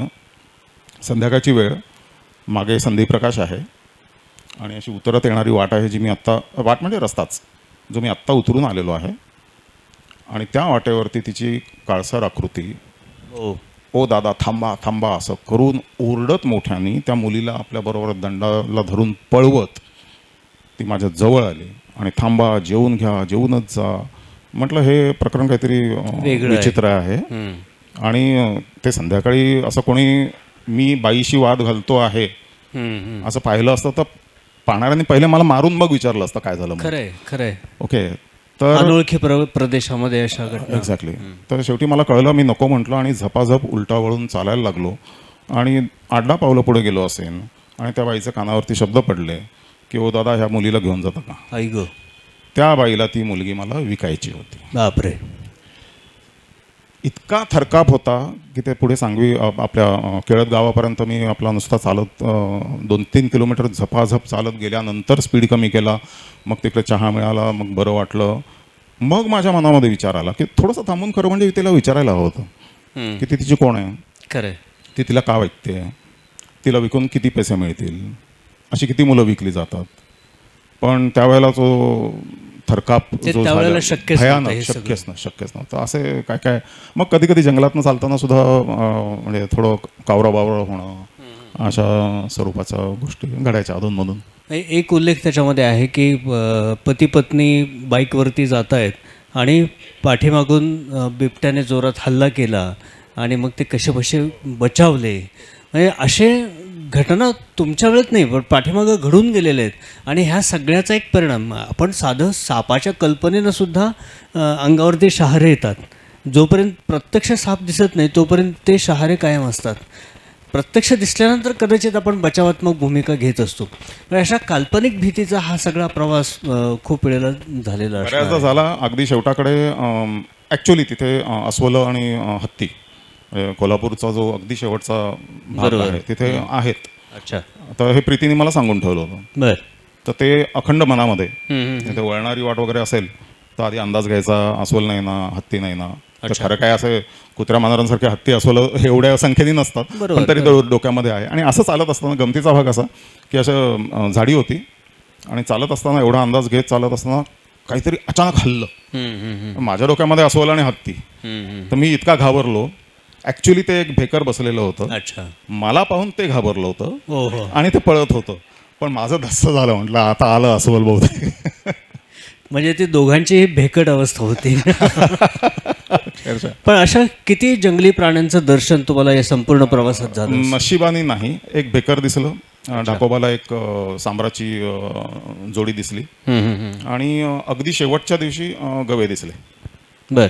बाकी तसं फार बाकी जंगली असं म्हणजे प्राणी दिसले नाहीत. कदाचित तुम्ही येणार याची चाहूल त्यांना लागलेली असणार आहे म्हणून ते दूर पण आहे. पण ह्या सगळ्या प्रवासामध्ये ना खूप चांगली माणसं तुम्हाला भेटलेली आहेत, त्या माणसांची दुःख कळलेली आहेत. मी चंदर सावंत त्याच्या कुटुंबामध्ये झालेला हादसा किंवा तुळशीराम दादा किंवा अशी अनेक चांगली माणसं भेटली तुम्हाला. ह्या सगळ्या माणसांविषयी, कारण ही सगळी अननोन होती, म्हणजे ही पहिल्यांदाच तुम्हाला भेटलेली, त्यांनी प्रेम दिलं, काही जणांनी नकार पण दिला असेल, शहरातल्यासारखं तुम्हाला बघून दारी लावून घेतलं असेल. पण अशा सगळ्या माणसांविषयी काय सांगाल? कारण ही सगळी जसं मोकळं रान होतं तशी मोकळ्या मनाची माणसं पण भेटलेली तुम्हाला. ह्या सगळ्या माणसांवरती जरा मला ऐकायला आवडेल. अगदी, म्हणजे पहिला जो एक फॅक्टर, सक्सेस फॅक्टर सांगितला सुहासने केलेली टीम, आणि दुसरा एक सक्सेस फॅक्टर मी म्हणेन की लोक. 75 दिवसांमध्ये काही काही ठिकाणी, म्हणजे आता लोणावळा वगैरे ठिकाण असेल तर काही कोणी मी पण माझ्या घरी समोर कोणी आलं तर दारात कोणाला उभं करणार नाही. तर अशी ठिकाणं सोडली आणि क्वचित कुठेतरी देवळात किंवा शाळेमध्ये झोपायला लागलं. तर कमीत कमी 40 दिवस असे होते, कमीत कमी, की आपला जस्ट उपटसुंबासारखा कुठल्या तरी घरासमोर मी उभा आहे आणि गप्पा मारायला सुरुवात झाली आणि शेवटी मी तिथेच जेवतो, तिथेच झोपतो, तिथेच सकाळचा चहा आणि भाकरी वगैरे खातो आणि तिकडनं निघतो. तर ह्या म्हणजे हे सगळं पाहुणचार त्यांच्या पद्धतीने. अगदी. आणि मला एक हे असं वाटतं की सपाटीच्या भागामध्ये ना, जिथे कंपॅरेटिव्हली अर्थात थोडीशी सुबत्ता असते, तिथे पैसा जास्त महत्त्वाचा असतो. सुबत्ता म्हणजे सुद्धा थोडी कंपॅरेटिव्हली किंवा कोणाला काय मजुरी करतात किंवा काय, तिथे पैसा महत्त्वाचा असतो. डोंगरामध्ये पैसा नसतोच, एकमेकांना मदत लागली तर माणूसच असतो. बरोबर. पैशाचा काही उपयोग नसतो. मला असं वाटतं त्यामुळे तिथलं जे कल्चर ते आहे की माणूस महत्त्वाचा. सातपुड्यामध्ये ही पद्धतच की ती गावच अशी इतकी लांब लांब पसरलेली आणि तिथे काही न चहाची टपरी न काही नसतं, तिथे डेव्हलपमेंट काहीच नाही. त्यामुळे कोणीही माणूस जर इकडनं जाणार आहे तर आता दुपारी आलाय तर जेवणार कुठे बिचारा? बरोबर. तेव्हा फक्त मायासाठी म्हणून नाही, तिथे ती पद्धतच आहे. अच्छा. दुपारचा माणूस आला ना तर जेवणार आणि जाणार, गृहीतच धरलेलं. तिथे विचारायचे पण नाहीत, म्हणजे विचारायची पण गरज पडायची नाही. अच्छा. आपल्या इथे विचारल्यानंतर सुद्धा सगळीकडे सोय झाली, पण ॲटलिस्ट विचारायचो मी. सातपुड्यामध्ये विचारायची पण गरज नाही, जेवण वाढूनच तुमच्या समोर आणणार, दुपारचं असेल तर किंवा रात्रीचं असेल तर. बरोबर. अशी कितीतरी माणसं आणि काळजी, वाटेला लावून द्यायला कोणतरी येणार बरोबर. ओके. 15-15, 20-20 दिवसानंतर त्यांचे फोन कुठपर्यंत पोचलात. आणि मग मला एका पॉईंटला लक्षात आलं की मी मोस्टली रेंज नसलेल्या भागात फिरायचो. हो. म्हणजे ते 10-10 वेळा फोन लावून बघत असणार. बरोबर. त्यातनं एखादा माझा नंबर लागत असणार आणि बोलणं होत असणार. खरंय. 15 दिवसापूर्वी कोणतरी एक माणूस तुमच्याकडे जस्ट येऊन राहून गेलाय, त्याच्याविषयी एवढी काळजी, पोचलात का नाही, नीट जा. हे म्हणजे अशक्य टाईपचं इमॅजिन करण्यासाठी नुसतं सांगून ते होणार नाही. खरंय.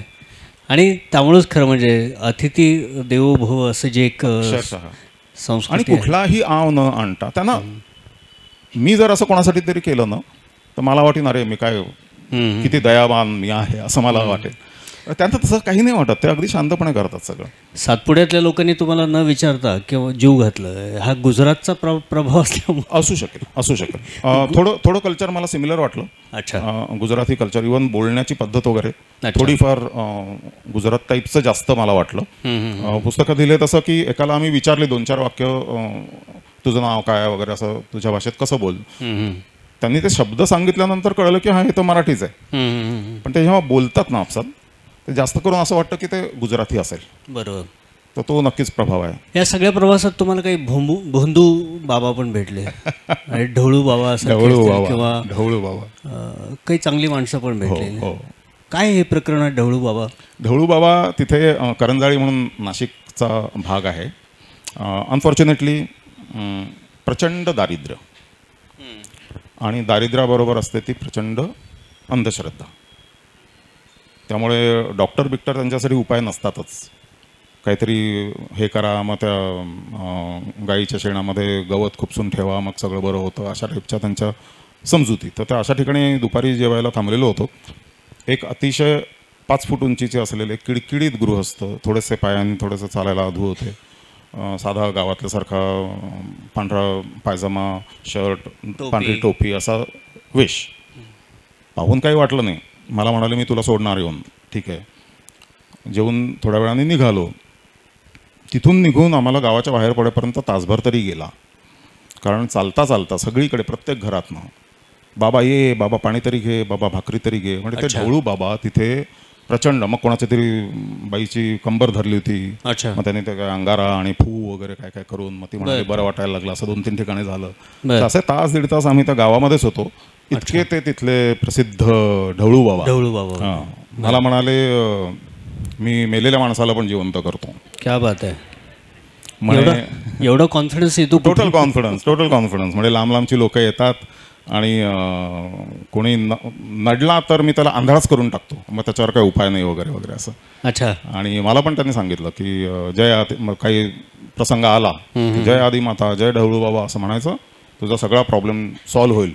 म्हटलं बास, मला एवढीच फक्त म्हणजे सुहासने केलेली मदत प्रीतीने केली, अजून बास, अजून काय पाहिजे मला. अनफॉर्च्युनेटली ते पडताळून पाहिजे परिस्थिती नाही आली. ठाकोबामध्ये कदाचित मी म्हणायला होतं जय ढवळू बाबा, सुचलं नाही तेव्हा.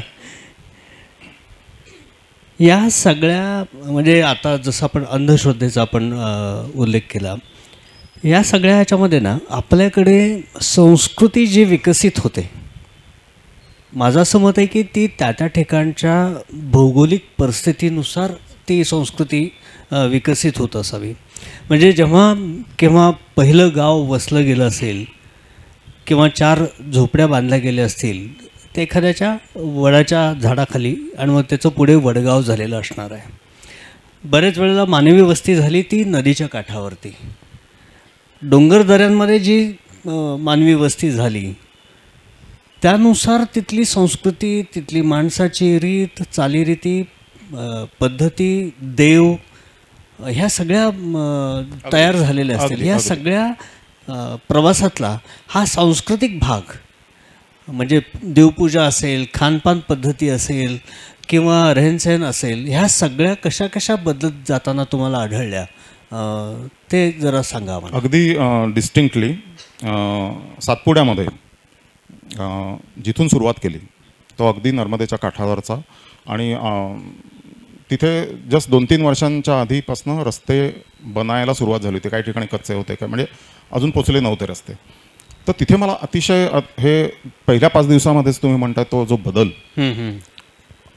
सातपुड्यातल्या आदिवासींची देवाची कल्पना आणि आपली देवाची कल्पना अतिशय वेगळी, टोटली वेगळी. आपल्याला देव म्हटलं की देऊळ लागतं. करेक्ट. तिथे देवळाची गरजच नसते. नुसते असे दगड ठेवलेले असतात किंवा लाकडी हे केलेले असतात उघड्यावरच. त्याचं हे काही नाही, देऊळ काही नाही. बरोबर. आणि रोजच्या आयुष्यामध्ये देवाचा काहीच संबंध नाही. काही लग्न समारंभ असेल, काही मयत झालं असेल वगैरे, तर त्यावेळेला काहीतरी करायचं. बाकी देव आपलं स्वतःचं बघतो आणि आपण आपलं स्वतःचं बघायचं. क्या बात आहे. किमान काही दिवस तर का ना देवाला त्याच्या भरोश्यावर सोडतात आणि स्वतःच्या भरोश्यावर राहतात. क्या बात आहे. जसं तुम्ही सातपुड्यामध्येच जस्ट 4-5 दिवसांमधलं सांगतोय, जसं तुम्ही अशा ठिकाणी यायला लागता की रस्त्यांचं कनेक्शन झालेलं आहे. ओके. मग तिकडे तुम्हाला हळूहळू त्यांची याहा मोगी म्हणून देवी आहे. याहा म्हणजे आई.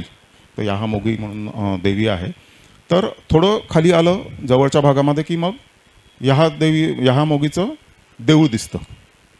कारण ते शहराशी कनेक्टेड म्हणजे इतर संस्कृतीशी कनेक्टेड झाल्यामुळे त्या याहा मोगीचं सुद्धा तिथे देऊळ झाल्यासारखं दिसतं. पण ते देऊळ सुद्धा त्यांच्या घरासारखंच, बांधीव नाही. मग अजून तेव्हा थोडेसे साऊथला येतात तेव्हा मग हनुमान वगैरे अशा देवळांची बांधीव देवळं दिसायला लागतात. त्यामुळे ह्या कल्पनासुद्धा इतक्या वेगळ्या आहेत आपल्या सगळ्या लोकांच्या.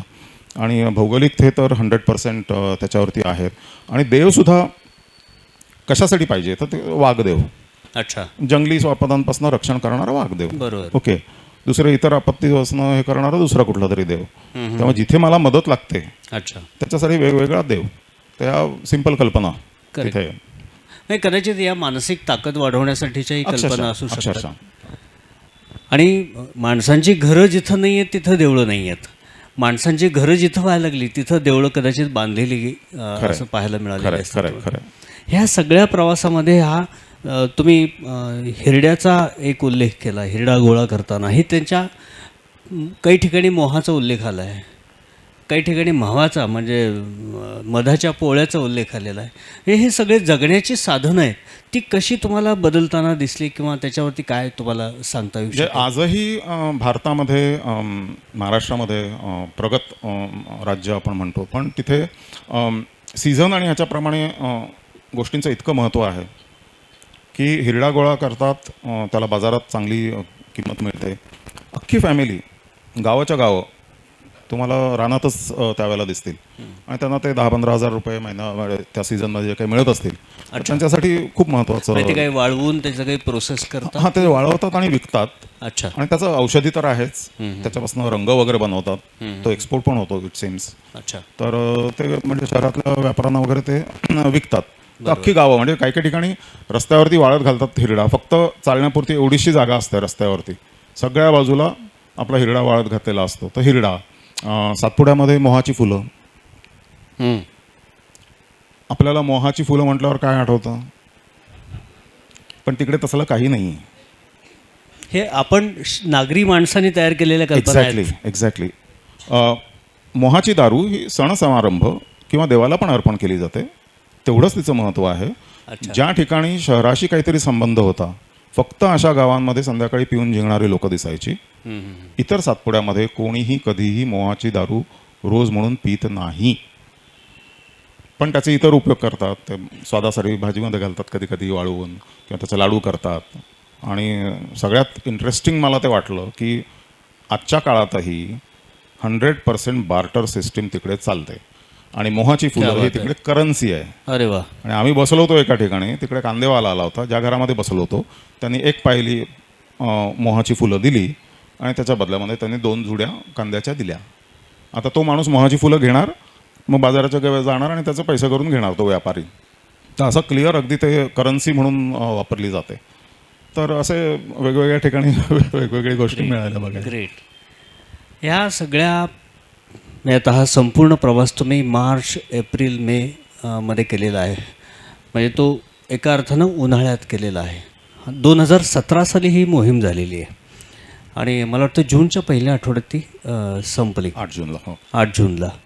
मग हाच कालावधी निवडण्याचं काही कारण असेल? 2 कारणं. अगदी थंडीत करायचं नव्हतं, कारण थंडीत गवत असतं, वाटा कधी कधी दिसत नाहीत. बरोबर.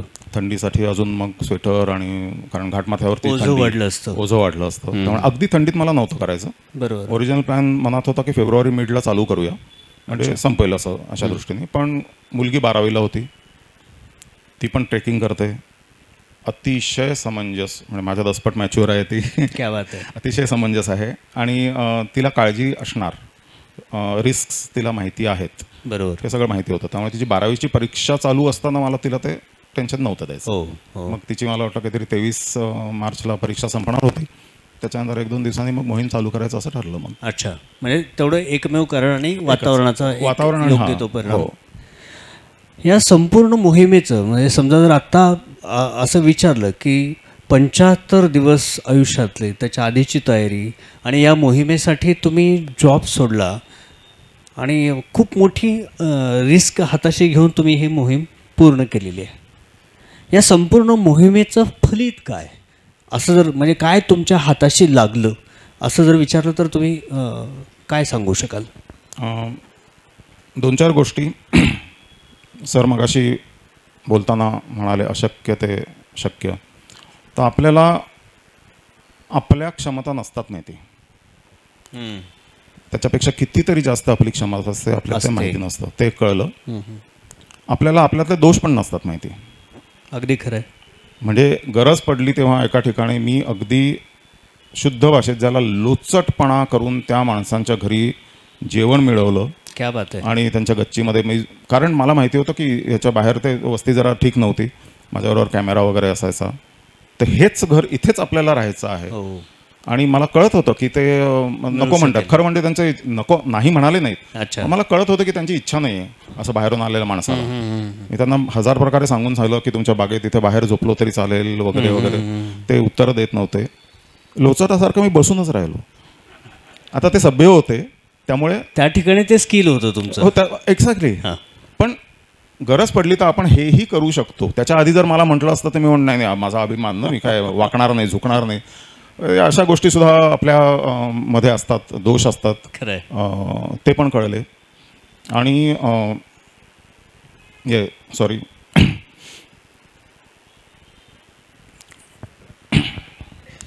भूक काय असते ते कळलं.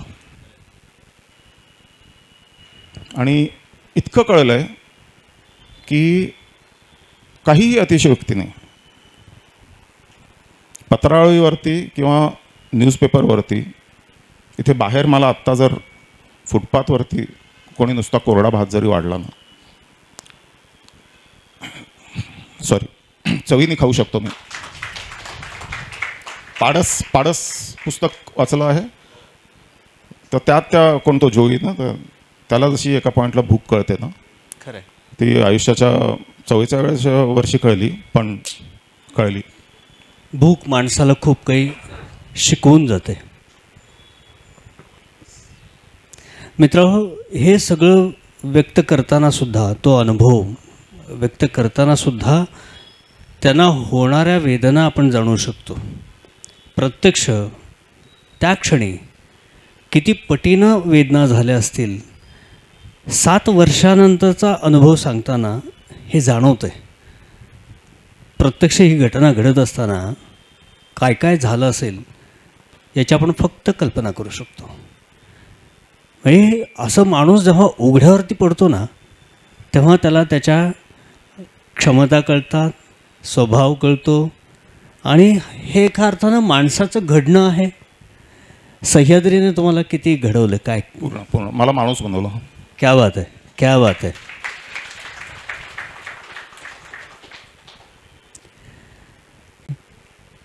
आत्ता हे सांगायला अतिशय आनंद वाटतो की आपला सह्याद्री हिमालयापेक्षा जुना आहे.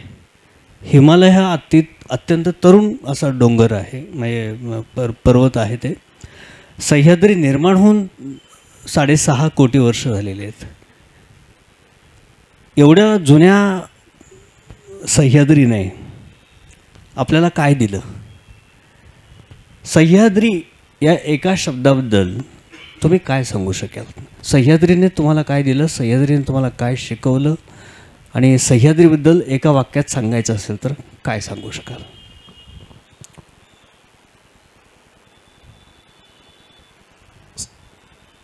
इतके कोटी वर्ष जो सह्याद्री राहिला आहे, तर मी म्हणेन सह्याद्री आपल्याला एकच शिकवतो. आणि ते सह्याद्रीमध्ये थोडं युनिक आहे, सगळीकडे मिळत नाही. टणक कातळ. तुम्ही तसे राहा, तुम्ही कोट्यावधी वर्ष जगाल. क्या बात आहे. ते अक्षरशः दिसतं. म्हणजे भूगोल आणि तुम्ही मगाशी म्हणालात तसं की तिथे राहणारी माणसं, ही जी जडणघडण होते, कुठंतरी काहीतरी ह्या टणक कातळाचा काहीतरी संबंध असणार आहे. म्हणून आपण सगळे असे टणक आहोत. खरंय, खरंय. आणि जेव्हा जेव्हा हिमालय संकटात येतो तेव्हा सह्याद्री धावून जातो म्हणतात ना, ते या अर्थाने सुद्धा खरं आहे. आता थोडंसं पुस्तकाकडे वळूयात.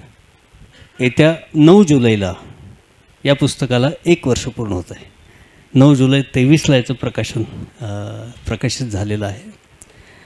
पुस्तकाचा लेखक म्हणून तुम्ही तुमचा हा प्रवास, तुमचं वय हे 1 वर्षाचं आहे, कारण हे पहिलं पुस्तक आहे. यापूर्वी तुम्ही लेखक म्हणून नव्हतात. ट्रेकर ते लेखक हा प्रवास कसा झाला? सगळ्यात पहिली महत्त्वाची गोष्ट की चालणं खूप सोपं होतं लिहिण्यापेक्षा. शाळेत असताना लायब्ररीतनं पुस्तकं घेऊन वाचायचो. अच्छा. आणि ते शाळेच्या वयामध्ये सगळ्यांनाच वाटतं तसं की अरे आपलं पण एक पुस्तक आपल्या नावावरती असावं, असं त्यावेळेला वाटायचं. नंतर मग इंजिनिअरिंग आणि नोकरी वगैरे त्या याच्यामध्ये सगळ्यांची जशी मनोरथ मागे पडतात तसं ते मनोरथ विसरून पण गेलेलो होतो. ह्या निमित्ताने मला कारण काय शाळेत जेव्हा वाटायचं ना की आपण पुस्तक आपल्या नावावर असावं, तेव्हा हे कळत नव्हतं की पुस्तक जर लिहायचं असेल तर का तर तुमच्याकडे प्रतिभा पाहिजे, नाही तर सांगण्यासारखा काहीतरी अनुभव पाहिजे, खरं आहे. त्याशिवाय पुस्तक नाही होऊ शकत. बरोबर. ते ह्या मोहिमेनी मला ती अपॉर्च्युनिटी दिली की बात. सांगण्यासारखं खूप काहीतरी मिळालं. आणि महाअनुभवमध्ये 17 सालीच मला वाटतं दिवाळी अंकात लेख दिला होता, तेव्हा यांच्याशी ओळख झाली, त्यांची प्रकाशनं बघितली आणि एकही चूक नाही छापील ह्याच्यातलं अशा समकालीनचं हे वैशिष्ट्य आहे. अगदी वैशिष्ट्य. आणि मोठ्या मोठ्या प्रकाशनांमध्ये सुद्धा तुम्हाला छपाईच्या चुका वगैरे असं कधी कधी दिसतात, ह्याच्यामध्ये नाही. आणि मांडणी सुद्धा खूप छान, मांडणी अतिशय चांगली, सगळं व्यवस्थित. तेव्हा असं मनामध्ये होतं की आपण जर पुस्तक लिहिलं तर ह्यांनी छापावं अशी इच्छा त्यावेळेला मनामध्ये झाली होती. पहिल्यांदा कॉन्टॅक्ट केला तो गौरी मॅडमनंच कॉन्टॅक्ट केला. अच्छा. फॉर्च्युनेटली त्यांना तो ड्राफ्ट आवडला आणि त्या म्हणाल्या ओके आम्ही करू हे पुस्तक. तर आणि त्या सगळ्या ह्याच्यातनं ही लिहिण्यापासूनची, कारण पहिल्यांदा मी जेव्हा लिहिलं ना, अगदी खरं सांगतो की आपण फार मोठा तीर मारलेला आहे आणि आता आपण पुस्तक लिहितो असा म्हणून मी पहिल्यांदा काहीतरी लिहिलं. मग कामाच्या गडबडीमध्ये 1-2 वर्षामध्ये गेली. मग परत मी वाचलं आणि म्हटलं काय फालतू माणूस आहे हा, किती बडाजाव करतोय. सगळं परत खोडलं परत. मग त्याच्यानंतर मग खरोखर आत्मा जे सांगायचं होतं ना ते यायला लागल्यानंतर, आणि जेव्हा मी त्या प्रकारे लिहित होतो ना तेव्हा जाम वेळ लागत होता. हो. पण नंतर मी अशा पद्धतीने राहायला लागल्यानंतर सट ते लिहून झालं. मग त्याचे मल्टिपल ड्राफ्ट्स बायकोने चेक केलं, मित्रांनी चेक केले, त्याच्यामध्ये चेंजेस आणि सगळी प्रकाशनाची ती प्रोसेस पूर्ण. म्हणजे तुम्हाला सांगतो, याने पण संस्कार केले असतील त्याच्यावर, संस्कार केले. आणि तुम्हाला सांगतो की काही बाबतींवरती गौरी मॅडम बरोबर खूप वाद घातला. त्या खूप ॲकॉमोडेटिव्ह होत्या. माझ्या बऱ्याच सजेशन्स किंवा माझं म्हणणं त्यांनी काही ठिकाणी मी म्हटलं नाही मला हा फोटो असा पाहिजे वगैरे, ठीक आहे. पण 1-2 ठिकाणं की माझ्या डोक्यात अशी कल्पना होती की मुखपृष्ठ काहीतरी चित्र असावं. अच्छा. पण त्यांचं व्यावसायिक कौशल्य इतकं हे आहे आणि मला ते आज पटतं. चित्रासारखंच तो नाही ते हां फोटो त्यांचं काय म्हणणं होतं की चित्र दाखवलं ना तर लोक वेगळ्या दृष्टीने त्या पुस्तकाकडे बघतील आणि ते फसेल पुस्तक. बरोबर. उगाच काहीतरी क्रिएटिव्ह करायला गेलं तर या फोटोमध्ये जो रांगडेपणा आहे करेक्ट तो दिसायला पाहिजे. बरोबर. तर असे वादविवाद कधी कधी त्यांचं मी ऐकलं, कधी त्यांनी माझं ऐकून घेतलं आणि अतिशय चांगल्या प्रकारे ते डमी काढतात. हो. फार कमी प्रकाशक तसं करतात ते डमी. पहिल्यांदा हातात ती डमी आल्यानंतर जे फिलिंग आलं ते सांगू शकत नाही. पहिल्या अपत्याला अक्षरशः. पुढची मोहीम काय आता डोक्यात? आता ह्याच्यापेक्षा मोठं काहीतरी स्वप्न, ध्येय, उद्दिष्ट? मोहीम म्हणून अजून मी म्हणू शकणार नाही, कारण हे सुद्धा जेव्हा केलं त्याच्या 5-7 वर्ष आधीपासून मनामध्ये कल्पना होती. तर तशा टाईपच्या काही कल्पना आहेत मनामध्ये. सध्या सायकलिंग चालू केलं आहे. अच्छा. तर ते जमलं तर काश्मीर टू कन्याकुमारी किंवा युरोपमध्ये किंवा असं काहीतरी सायकलिंग करायचा विचार आहे. एखादी मोठी नदी जिच्या उगमापासनं ह्याच्यापर्यंत मुखापर्यंत, गंगेचं कदाचित जमू शकलं तर अशा. पण ह्या कल्पना आहेत, अजून ते प्लॅन लेवलला अजिबात आलेलं नाही. कधी होईल नाही होईल आय डोंट नो. बरोबर बरोबर. इथे आज काही ट्रेकर्स पण आहेत, त्यांना काय या सगळ्या अनुभवातून तुम्ही काय सूचना देऊ शकाल किंवा काय सांगू शकाल? मी म्हणेन की काहीतरी वेगळं. म्हणजे आपण दुपारी जे बोलत होतो की मला नेहमी असं वाटतं की प्रिसिजनच्या अनुषंगाने बोलत होतो की टोयोटा वे, क्रिसलर वे असं जर असू शकतं तर प्रिसिजन वे का असू नये की जे ग्लोबली लोक शिकतील त्याच्यातनं. तर इथे काहीतरी पहिल्यांदा झालं असं करण्यासाठी जनरल ट्रेकिंग आवड म्हणून आपण 2-4 दिवस वगैरे जातो ते तर चालूच राहील. बरोबर. पण काहीतरी वेगळं. बरोबर. की फक्त युरोपमध्ये ती अल्पाईन पद्धत आली म्हणून आपण ते करतो, तिथे हे झालं म्हणून आपण ते करतो. तर सगळं त्यांना फॉलो करत राहण्यापेक्षा काहीतरी वेगळ्या प्रकारे काही करता आलं तर ते एक. आणि त्याच्यापेक्षा महत्त्वाचं म्हणजे रिस्क डोळ्यासमोर ठेवायची. बरोबर.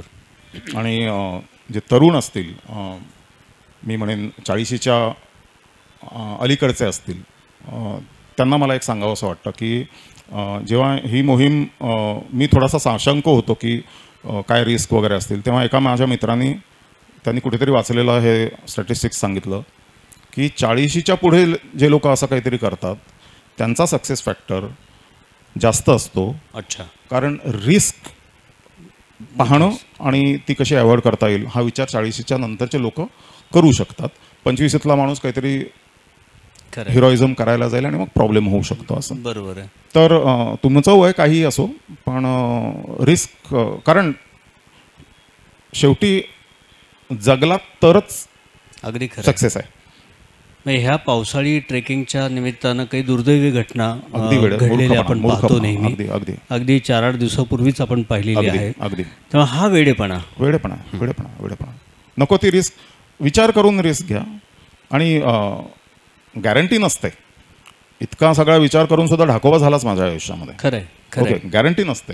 बरोबर. पण तुम्ही जर विचार केला तर ती चान्स मग तो अगदी कमी कमी कमी कमी राहू शकतो. त्यामुळे रिस्कच्या दृष्टीने प्लॅन करून हातीपायी धड येणं हे पहिलं सक्सेस फॅक्टर. पहिला सक्सेस फॅक्टर तो आपण मानला पाहिजे की मी हातीपायी धड येणार आहे. पूर्ण करीनच की नाही ते सेकंडरी आहे.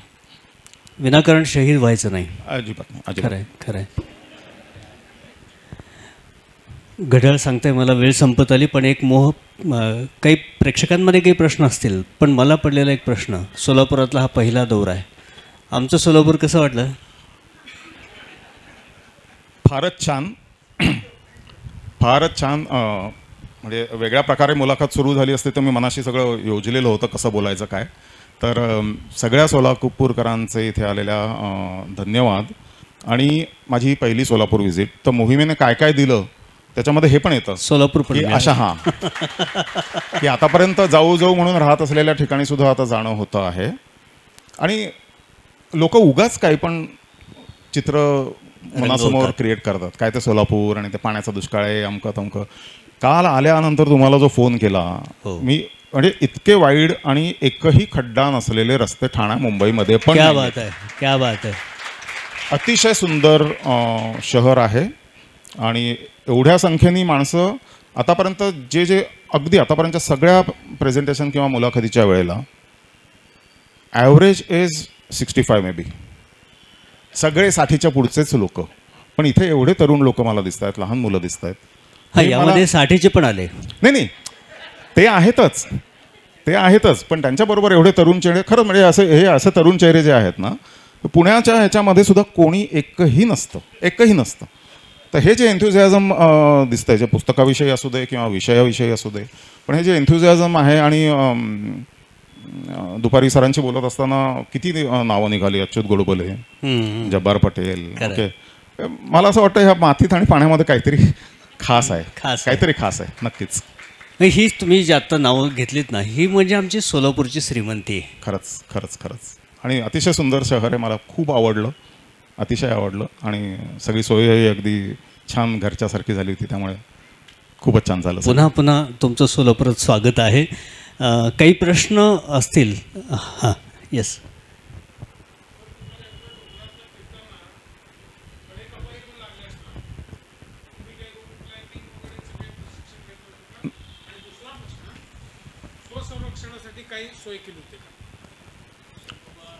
ओके.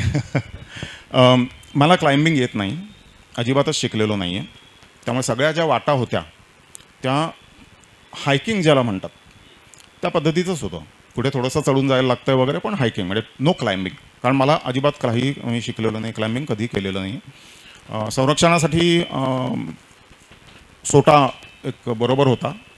त्याचा मूळ उद्देश चालताना आधार म्हणून होता, पण एक मानसिक आधार पण तो बरोबर असायचा की काही आलं कोणी जवळ. तर जंगली शॉपदांसाठी नाही, पण लोणावळ्याच्या कुत्र्यांसाठी मला तो कामी आला. मागे लागले होते त्यामुळे तिथे तो कामी आला. पण त्या व्यतिरिक्त एकट्याने जंगलात आणि आडगावात फिरत असल्यामुळे अगदी बंदूक जरी जवळ ठेवली असती तरी 4 लोक जर आले असते तर मी काही करू शकलो नसतो. त्यामुळे तो एक सोटा माझा होता. आणि एक कोयता ठेवला होता, संरक्षण म्हणून नाही, झाडीबिडी असेल काही क्लिअर करायचं असेल तर तेवढं.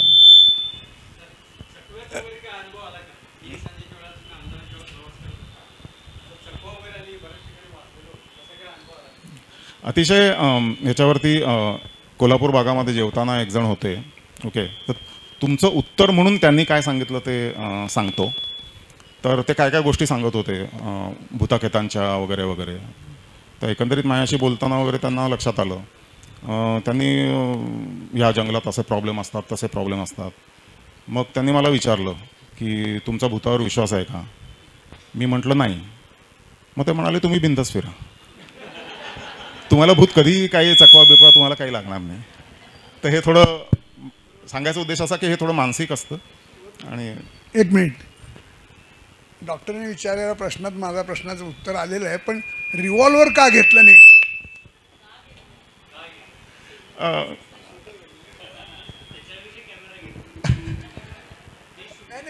त्यांनी स्वसंरक्षणार्थ शब्द बरोबर वापरलेला आहे की अननोन एरियात तुम्ही चाललात की डिफेंड करण्यासाठी काहीतरी जवळ पाहिजे होतं. एक कोयता म्हणलात, पण कोयता आता पॉप्युलर व्हायला लागला आहे. रिव्हॉल्वर जरी ठेवलं तरी मला ह्याची अजिबातच खात्री नाही की मी वेळेत चाप ओढू शकेन. आणि सुरुवातीचा पॉईंट कोणचा? सुरुवात ज्या दिवशी केली तो पॉईंट कोणचा आणि एंड कधी केला तो पॉईंट कोणचा? त्यात असं की जेव्हा मी गुगलवरती सगळं बघायचो की कसा रूट असू शकेल, तर एंड पॉईंट मला असा मिळाला होता की गोवा, महाराष्ट्र आणि कर्नाटक यांच्या बॉर्डर ती घाटमाथ्यावरतीच येते बरोबर. चोरला म्हणून गाव आहे तिकडे. नॉर्थला पाहिलं ना मगाशी आपण जो नकाशा पाहिला, तर ते पठार जे आहे ते असं वळतं पूर्वेला. त्याची अशी काही डिस्टिंक्ट एज स्टार्टिंग पॉईंट असं म्हणू शकत नाही की हां इथून पठार चालू झालं, कारण ते वळत वळत तुम्ही कुठे पण पूर्वेला कुठपर्यंत पण जाऊ शकता. मग तसंच गुगलवर शोधत असताना नर्मदेच्या काठी असाच पॉईंट मिळाला जिथे महाराष्ट्र, गुजरात आणि मध्य प्रदेश या 3 राज्यांच्या सीमा एकत्र येतात. म्हटलं हे चांगलं आहे की एंड पॉईंट आहे तिकडे 3 राज्यांच्या सीमा एकत्र येत आहेत. थोडंसं अंतर वाढेल पण सातपुडापणे होईल, पण सेम टू सेम पॉईंट की इथे 3 राज्यांची सीमा, इथे 3 राज्यांची सीमा, म्हणून ते नर्मदा ठरवलं. शेवटचा प्रश्न, या संपूर्ण मोहिमेचा खर्च किती आला? सुहासला विचारायला पाहिजे. मी खरंच त्या गोष्टीकडे लक्ष दिलं नाही, त्यांनी सगळं ते मॅनेज केलं. एवढं म्हणेन की काही स्पॉन्सरशिप आम्ही घेतल्याच नाहीत. म्हणजे 1-2 कंपन्यांनी सांगितलं होतं की तुम्ही परत आलात की आम्ही हे करू, पण फॉर्च्युनेटली तसं काही करायची गरज पडली नाही. नाही तसं चुकलो नाही कुठे. इतक्या उन्हाळ्यात तुम्ही प्रवास सुरू केलेला आहे, ट्रेकिंग सुरू केलेलं आहे. तुम्हाला दररोज जो पाण्याचा जो अनुभव यायचा, एकतर शहरी भागात तुम्ही राहत होता, तिथलं पाणी तुम्हाला मॅच झालं का? आणि दररोज एखाद्या दिवशी तुम्हाला जेव्हा पाणी कम पडायचं, डिहायड्रेशन व्हायचं, तेव्हा तुमचा नियोजन कसा असायचा? तसं म्हणजे डाकोबासारखे केसेस सोडल्या तर पाणी मिळत गेलं सगळीकडे, कारण सगळा जो रूट होता तो वस्तीतनं जाणाराच ठेवलेला होता. त्यामुळे तसं पाण्याचा अभाव हे डाकोबा सोडलं तर असं कुठे झालं नाही. आणि थोडी मे बी आधीपासूनची ट्रेकिंगची सवय वगैरे असल्यामुळे आणि औषधांवरती वगैरे फारच कमी शक्य तेवढी भिस्त वगैरे ठेवायची प्रवृत्ती असल्यामुळे घरीसुद्धा मी नळाचं पाणी पितो, आरोचं पाणी वगैरे काही पित नाही. तर ते बॉडीला सवय होती, त्यामुळे पोटाचा त्रास कुठे झाला नाही, पाण्यामुळे नाही झाला. सर, तुमच्या प्रवासात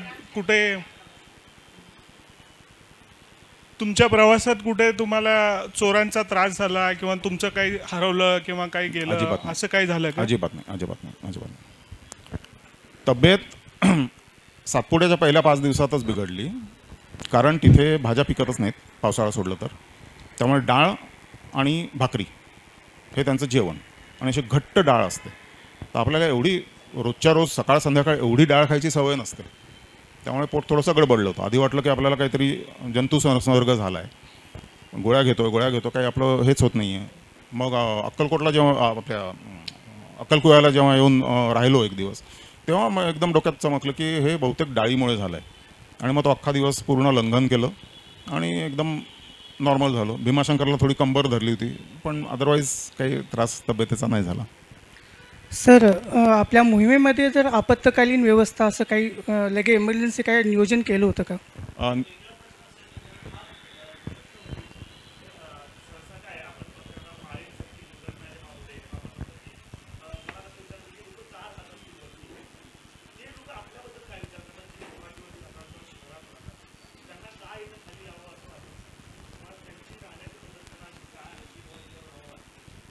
मला असं वाटतं आपण ज्याच्यात वाढलेलो असतो ना, त्याच्यापेक्षा फार काही वेगळं सूट होत नाही.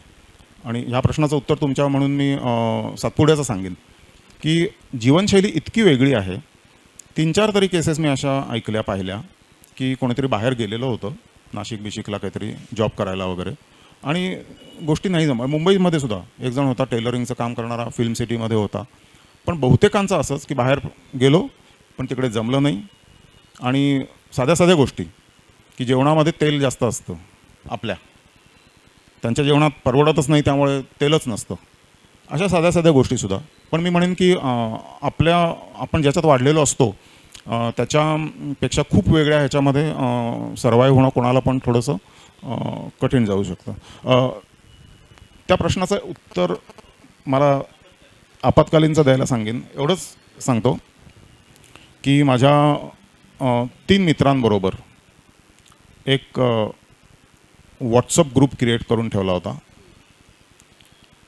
त्याचं पर्पज हेच होतं की 2 दिवसाच्या वर, म्हणजे ऑलमोस्ट डेली सुहास जोशीबरोबर कॉन्टॅक्टमध्ये असायचो.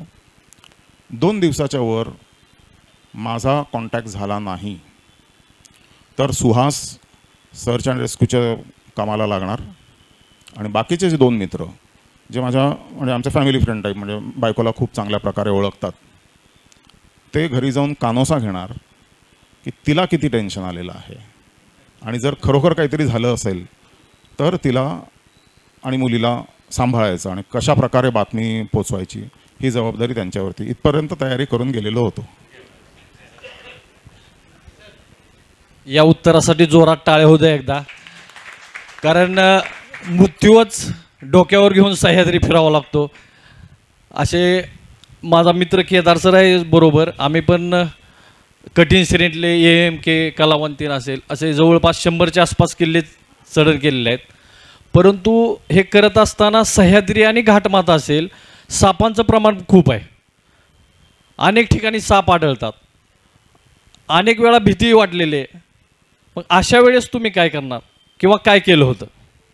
कदाचित असं असेल की उन्हाळ्यामध्ये मोहीम झाली ना, चालायचो दिवसा, तर उन्हाळ्यामध्ये साप वगैरे प्राणी बाहेर येत नाहीत, ते आडोशाला असतात, आणि संध्याकाळ झाल्यानंतर मी घरांमध्येच असायचो, त्यामुळे मला सापाचं दर्शन नाही झालं कुठे.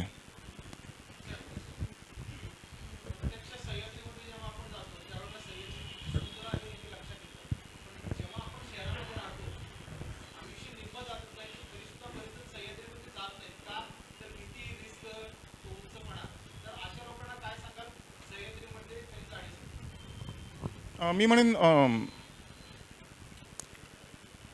प्रत्येकाने स्वतः म्हणा किंवा आपल्याला जर दिसत असेल की हा थोडासा कचरतो आहे म्हणा, तर 1-2दा भेट घालून दिली ना की मग तो माणूस कायमचा अटॅच झाला सह्याद्रीला. या सर्व प्रवासामध्ये तुम्हाला एखादा सण समारंभ तिथल्याच ग्रामीण लोकांचा अटेंड करायला मिळाला का?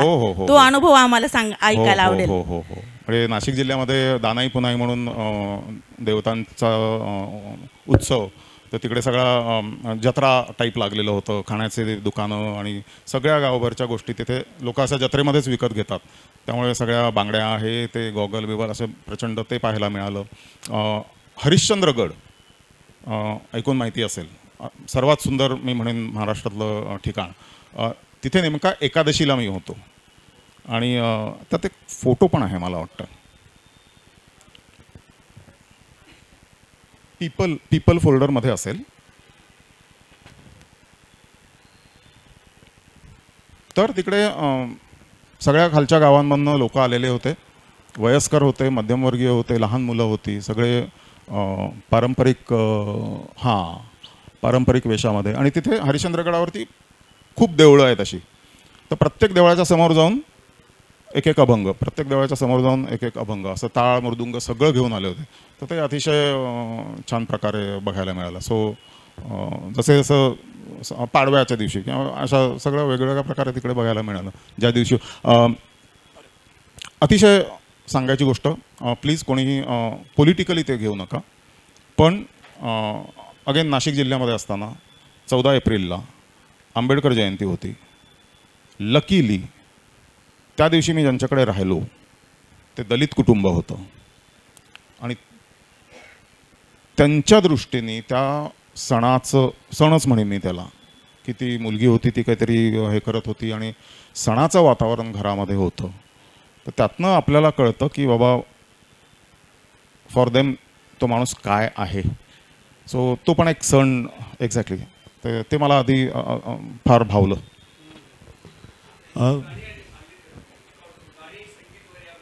हो हो, माझा प्रश्न हाच होता की याच्याबरोबर काही करमणुकीला चालणं आणि पाठीवरचं ओझं याशिवाय दुसरी काही करमणूक होती का?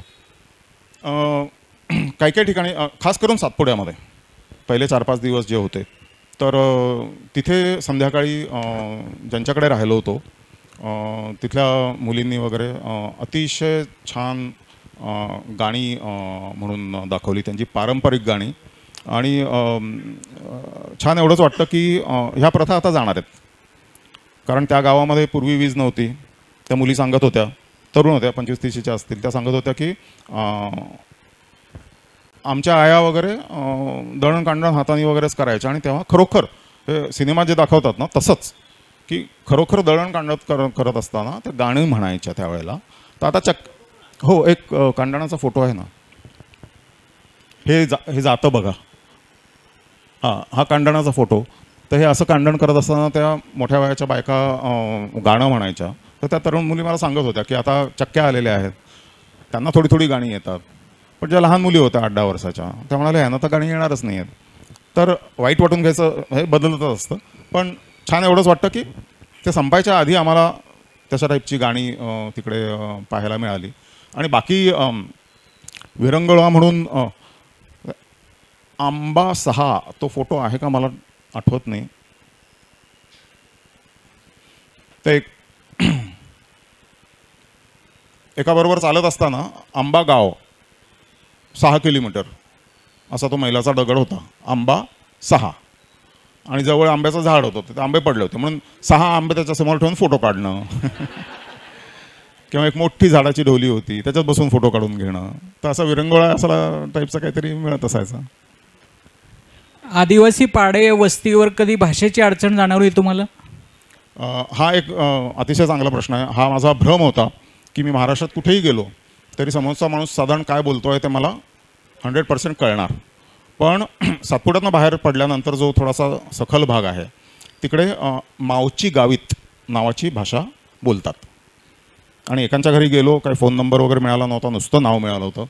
त्यांचा ना मुलगा घरी होता, म्हणजे मुलगा म्हणजे 40चा असतील ते, ना नातू ना सून कोणीच नव्हतं घरी. तर त्या म्हाताऱ्या बाई ज्या काही बोलत होत्या त्यातलं एकही अक्षर मला कळलं नाही. त्या वालपापडीच्या शेंगा काढत होत्या. मी विचारल्यानंतर वालपापडी एवढाच शब्द मला कळला. पण हे फॅक्ट आहे की ती भाषा दुसरीकडे सुद्धा एका ठिकाणी बसलेलो असताना ते मावची गावीत बोलत होते आपसामध्ये, ते अजिबात काही कळलं नाही मला. सो आहे फरक. आत्तापर्यंत अनुभवलेलं सर तुमचं पहिल्यांदा अभिनंदन, एवढा सर्व चांगला प्रवास केला. आत्तापर्यंत अनुभवलेलं एज्युकेशन असेल किंवा सर्व्हिस असेल आणि सातपुड्याच्या पर्वतावर केलेला जो प्रवास आहे तो अनुभव, शहरी आणि ग्रामीण किंवा आदिवासी या दोन्हीमध्ये आनंद देणारा कोणता अनुभव आहे चांगला सर्वात, शहरी का आदिवासी किंवा ग्रामीण? सगळीकडे आहे, कारण वेगवेगळ्या गोष्टी मिळतात तुम्हाला. त्यामुळे माझ्या मी शहर पण तितकंच एन्जॉय करू शकतो. कारण आता हे आपण सगळे असे बसून चर्चा करतो आहोत, हे शहरात शक्य आहे, हे आदिवासी पाड्यामध्ये शक्य नाही आहे. पण तिकडे जे तुम्हाला मिळू शकतं ते इकडे नाही मिळणार. सो प्रत्येक ठिकाणी वेगवेगळं काहीतरी आपल्याला एन्जॉय करण्यासारखं असतं. तुम्ही एवढा खूप मोठा प्रवास केला, त्याच्या अगोदरची तुमची जीवन पद्धती आणि हे सगळं प्रवास केल्यानंतर तुमच्या जीवन पद्धतीत नेमका काय बदल झाला आहे का, आणि तो कोणता?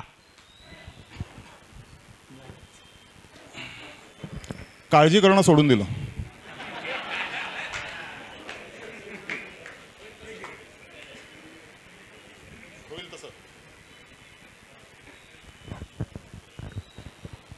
मला वाटतं तुमच्या मनातल्या उरलेल्या सगळ्या प्रश्नांची उत्तरं वॉकिंग ऑन द एज या पुस्तकात मिळतील.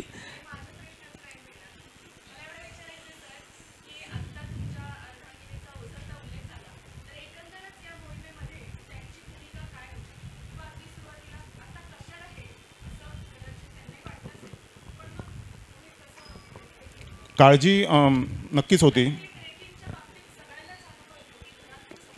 पत्नीला कसं पटवलं? पहिल्यांदा का मोहिमेसाठी? मोहिमेसाठी. ओके. काळजी 100% होती.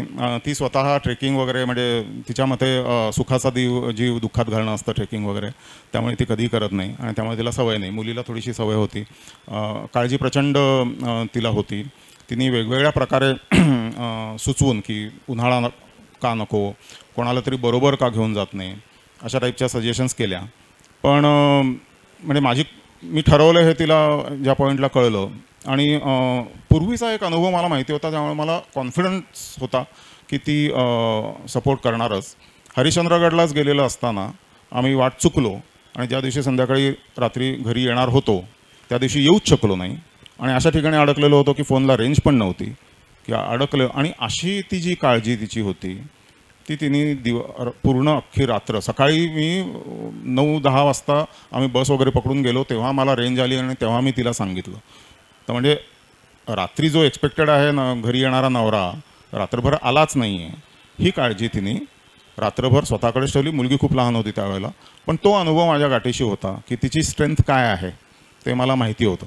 त्यामुळे मी थोडा धोका पत्करतो हे मला माहिती होतं, पण ती जी काळजी आहे ती निभावून नेईल याची पण 100% गॅरंटी होती.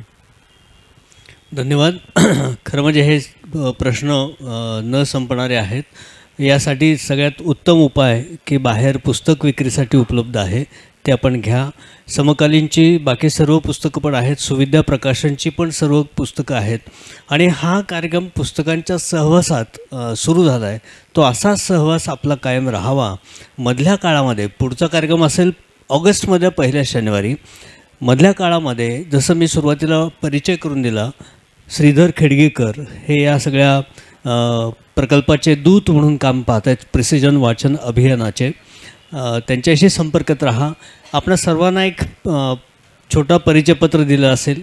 पेन सगळ्याकडे असेलच असं नाही, पण ज्यांना शक्य आहे त्यांनी जरूर आपला फॉर्म भरून परत द्या आणि बाहेर पुस्तकं आहे त्याचाही लाभ घ्या. या कार्यक्रमाचं औपचारिक आभार व्यक्त करण्यासाठी मी श्रीधर खेडगेकरांना आमंत्रित करतो आहे.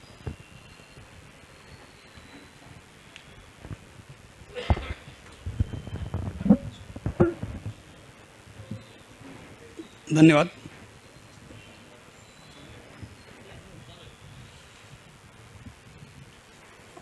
आषाढाचा आज पहिला दिवस आहे आणि आषाढस्य प्रथम दिने प्रिसिजन वाचन अभियानाची आज सुरुवात झाली. असा उत्तम योग आज साधला गेलेला आहे. आता प्रसाद निकते सरांची मुलाखत ऐकताना मला एक शेर सुचला, तो सांगतो. कभी डर न था मुझे फासला देखकर, कभी डर न था मुझे फासला देखकर, मैं बढ़ता चला गया यूं ही रास्ता देखकर, मैं बढ़ता चला गया यूं ही रास्ता देखकर, खुद ब खुद मेरे नज़दीक आती गई मंजिल, खुद ब खुद मेरे नज़दीक आती गई मंजिल, मेरा बुलंद हौसला देखकर. अशा बुलंद हौसला असलेले जिंदादिल लेखक प्रसाद निकते यांची सुरुवातीला मी आभार मानतो. अतिशय सुंदर पुस्तक, सुंदर अनुभव, सुंदर अभिवाचन आणि सुंदर मुलाखत प्रसाद निकते सरांनी दिली. ऑफ बीट सह्याद्रीचं दर्शन त्यांनी घडवलं. ऑफ बीट नावाची संस्था आहे, त्याचा पुस्तकात उल्लेख आहे. खरं सोलापूरकरांचा वाचकांसाठी तुम्ही सर वेळ दिलात, मनपूर्वक धन्यवाद.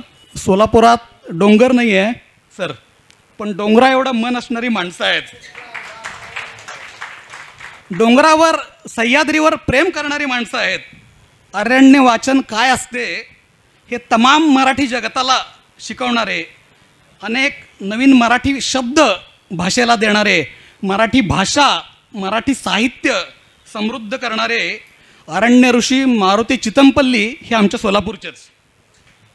हिंदवी परिवाराचे संस्थापक डॉक्टर शिवरत्न शेट्टे सर यांनी दुर्ग भ्रमंतीच्या माध्यमातून अनेकांना सह्याद्रीची ओळख करून दिली. परशुराम कोकणे यांनी पण ट्रेकिंगच्या माध्यमातून हजारो सोलापूरकरांना सह्याद्रीचं दर्शन घडवलं. त्यामुळं पुस्तक वाचताना त्याचे सगळे संदर्भ आम्हाला लागत होते, सांबरत गावाचे वगैरे. तर लेखकाबरोबरच मी शिवरत्न शेट्टे सरांचे, परशुराम कोकणे सरांचे आभार मानीन. आजपर्यंत 150 पुस्तकांचं प्रकाशन करणारे समकालीन प्रकाशनचे आनंद अवधानी सर यांनी हे पुस्तक प्रकाशित केलं आहे. एखादा नवीन लेखक असेल तर त्याला अनेक प्रकाशकांकडे जावं लागतं, पण इथं जर नवीन लेखकांना संधी द्यायचं धाडस आनंदजींनी केलं, अवधानी सरांनी केलं, आणि ते प्रकाशक तर आहेच आहेत पण उत्तम वाचक आहेत हे त्यांनी दाखवून दिलेलं आहे असं मला वाटतंय. अशा वाचकप्रिय प्रकाशकाचे पुस्तक आपण जरूर वाचावे असं मला वाटतं. तर तेच खरं तर म्हणजे आपण आभार जे प्रकाशकाचे मानतो ते शब्दात न मानता ते पुस्तक तुम्हाला जर आवडलं असेल तर ते विकत घेतलं तर ते आभार त्यांना नक्की पोचतील असं मला वाटतं. ज्या पुस्तकाचे दर्शन अभिवाचन करणाऱ्या डॉक्टर सुमेधा कंदलगावकर यांनी केलं त्यांचंही मी आभार मानतो. कळसुबाई ट्रेकमध्ये त्यांची माझी ओळख झाली होती आणि एखादा ट्रेक झाला की त्याच्यावर सुंदर ते लेखन करतात आणि ते नेहमी वाचायचो मी. आणि मग मला वाटलं की या पुस्तकाचं अभिवाचन आणि लेख असं दोन्ही त्या करतील. मग प्रिसिजनच्या टीमच्या वतीने त्यांना विनंती केली आणि त्या विनंतीला मान देऊन त्यांनी या पुस्तकावर लेखही लिहिला आहे. आज सकाळमध्ये प्रकाशित झाला आहे. आज त्यांनी सुंदर अभिवाचन केलं, त्याबद्दल मी प्रिसिजन टीमतर्फे त्यांचे मनपूर्वक धन्यवाद देतो. देशपांडे सरांनी लेखकाला नेमके प्रश्न विचारून उत्तम मुलाखत घेतली, उत्तम नियोजन केलं कार्यक्रमाचं, त्याबद्दल धन्यवाद. वाचन अभियान हे प्रिसिजन आणि IMA यांच्या संयुक्त विद्यमाने होत आहे. सर्व डॉक्टर उत्तम वाचक असतात असा माझा अनुभव आहे. डॉक्टर किरण सारडा मॅडम यांनी हा सुंदर हॉल कार्यक्रमासाठी उपलब्ध करू दिला, त्याबद्दल त्यांचे मनपूर्वक आभार. तसेच पत्रकार, इलेक्ट्रॉनिक मीडिया, माय FM 95 त्यांनी डॉक्टर सुहासिनी शहा मॅडमची या अभियानाबद्दल मुलाखत घेतली त्याबद्दल आणि या अभियानाला प्रसिद्धी दिली त्याबद्दल सगळ्या पत्रकार बंधूंचे आभार. वाचन चळवळ सोलापुरात पूर्वीपासून चालू आहे. खरं तर सोलापुरात मसापच्या 5 शाखा कार्यरत आहेत आणि ॲक्टिव्हली ते काम करत आहेत. वेळोवेळी काहीतरी साहित्यिक कार्यक्रमाची मेजवानी आपल्याला मिळतेच. वाचन चळवळ जिवंत ठेवणाऱ्या डॉक्टर संध्या रघोजी यांचा निहारिका बुक क्लब आहे. मंजुषा गाडगीळ यांचा अभिरुची बुक क्लब आहे. विठ्ठल वंगा म्हणून रोटरी क्लबचे आहेत, ते विणकर बागेमध्ये दर रविवारी वाचन घेतात लहान मुलांसाठी. या सगळ्यांनी ही वाचन चळवळ जिवंत ठेवलेली आहे आणि त्याचं आता मोठं स्वरूप आपण या अभियान म्हणून देतो आहे.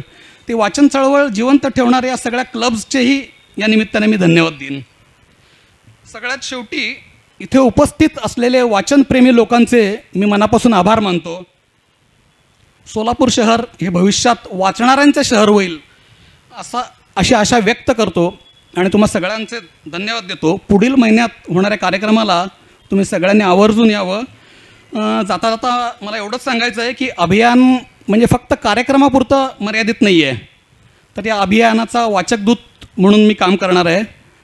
तर कधी मी तुम्हाला फोन केला, भेटायला वेळ मागितली तर जरूर भेटा. आणि या कार्यक्रमाबद्दल पुढच्या कार्यक्रमासाठी काही लेखक, काही पुस्तकं तुम्हाला सुचवायची असतील तर त्याचा जरूर विचार करू. त्या लेखकांना, त्या पुस्तकांना आणायचा आपण विचार करू. भिलार जसं पुस्तकांचं गाव आहे तसं सोलापूर हे वाचणाऱ्यांचं शहर आपण करायचा मानस आहे आपला. पुस्तकांवर लिहा असं मला सगळ्यांचं म्हणणं आहे. पुस्तकांवर लिहा, पुस्तकांवर ऑडिओ करा, पुस्तकांवर व्हिडिओ करा. स्नेहलताई पेंडसे इथं बसलेले आहेत, ते जर एखादं पुस्तक वाचलं तर त्याच्यावर एक छोटासा ऑडिओ करतात, त्या पुस्तकात काय आहे, आणि तो ऑडिओ पाठवतात. मग जर आपण सगळ्या ज्यांना वाचनाची आवड आहे त्या सगळ्यांनी असं काही ना काही करावं प्रयोग, म्हणजे पुस्तक वाचल्यावर पुस्तकावर लिहावं, ऑडिओ करावा, व्हिडिओ करावा, तो आमच्यापर्यंत पोचवावा. आम्ही तो आपल्या प्रिसिजन वाचन अभियानच्या ग्रुपवर योग्य अशा ह्याला आम्ही नक्की त्याला प्रसिद्धी देऊ आणि ही वाचन चळवळ आपण पुढं नेऊया. ही प्रिसिजन वाचन अभियान एका मोठ्या उंचीवर न्यायचं स्वप्न बघूया. एवढे शब्द बोलून मी थांबतो. धन्यवाद.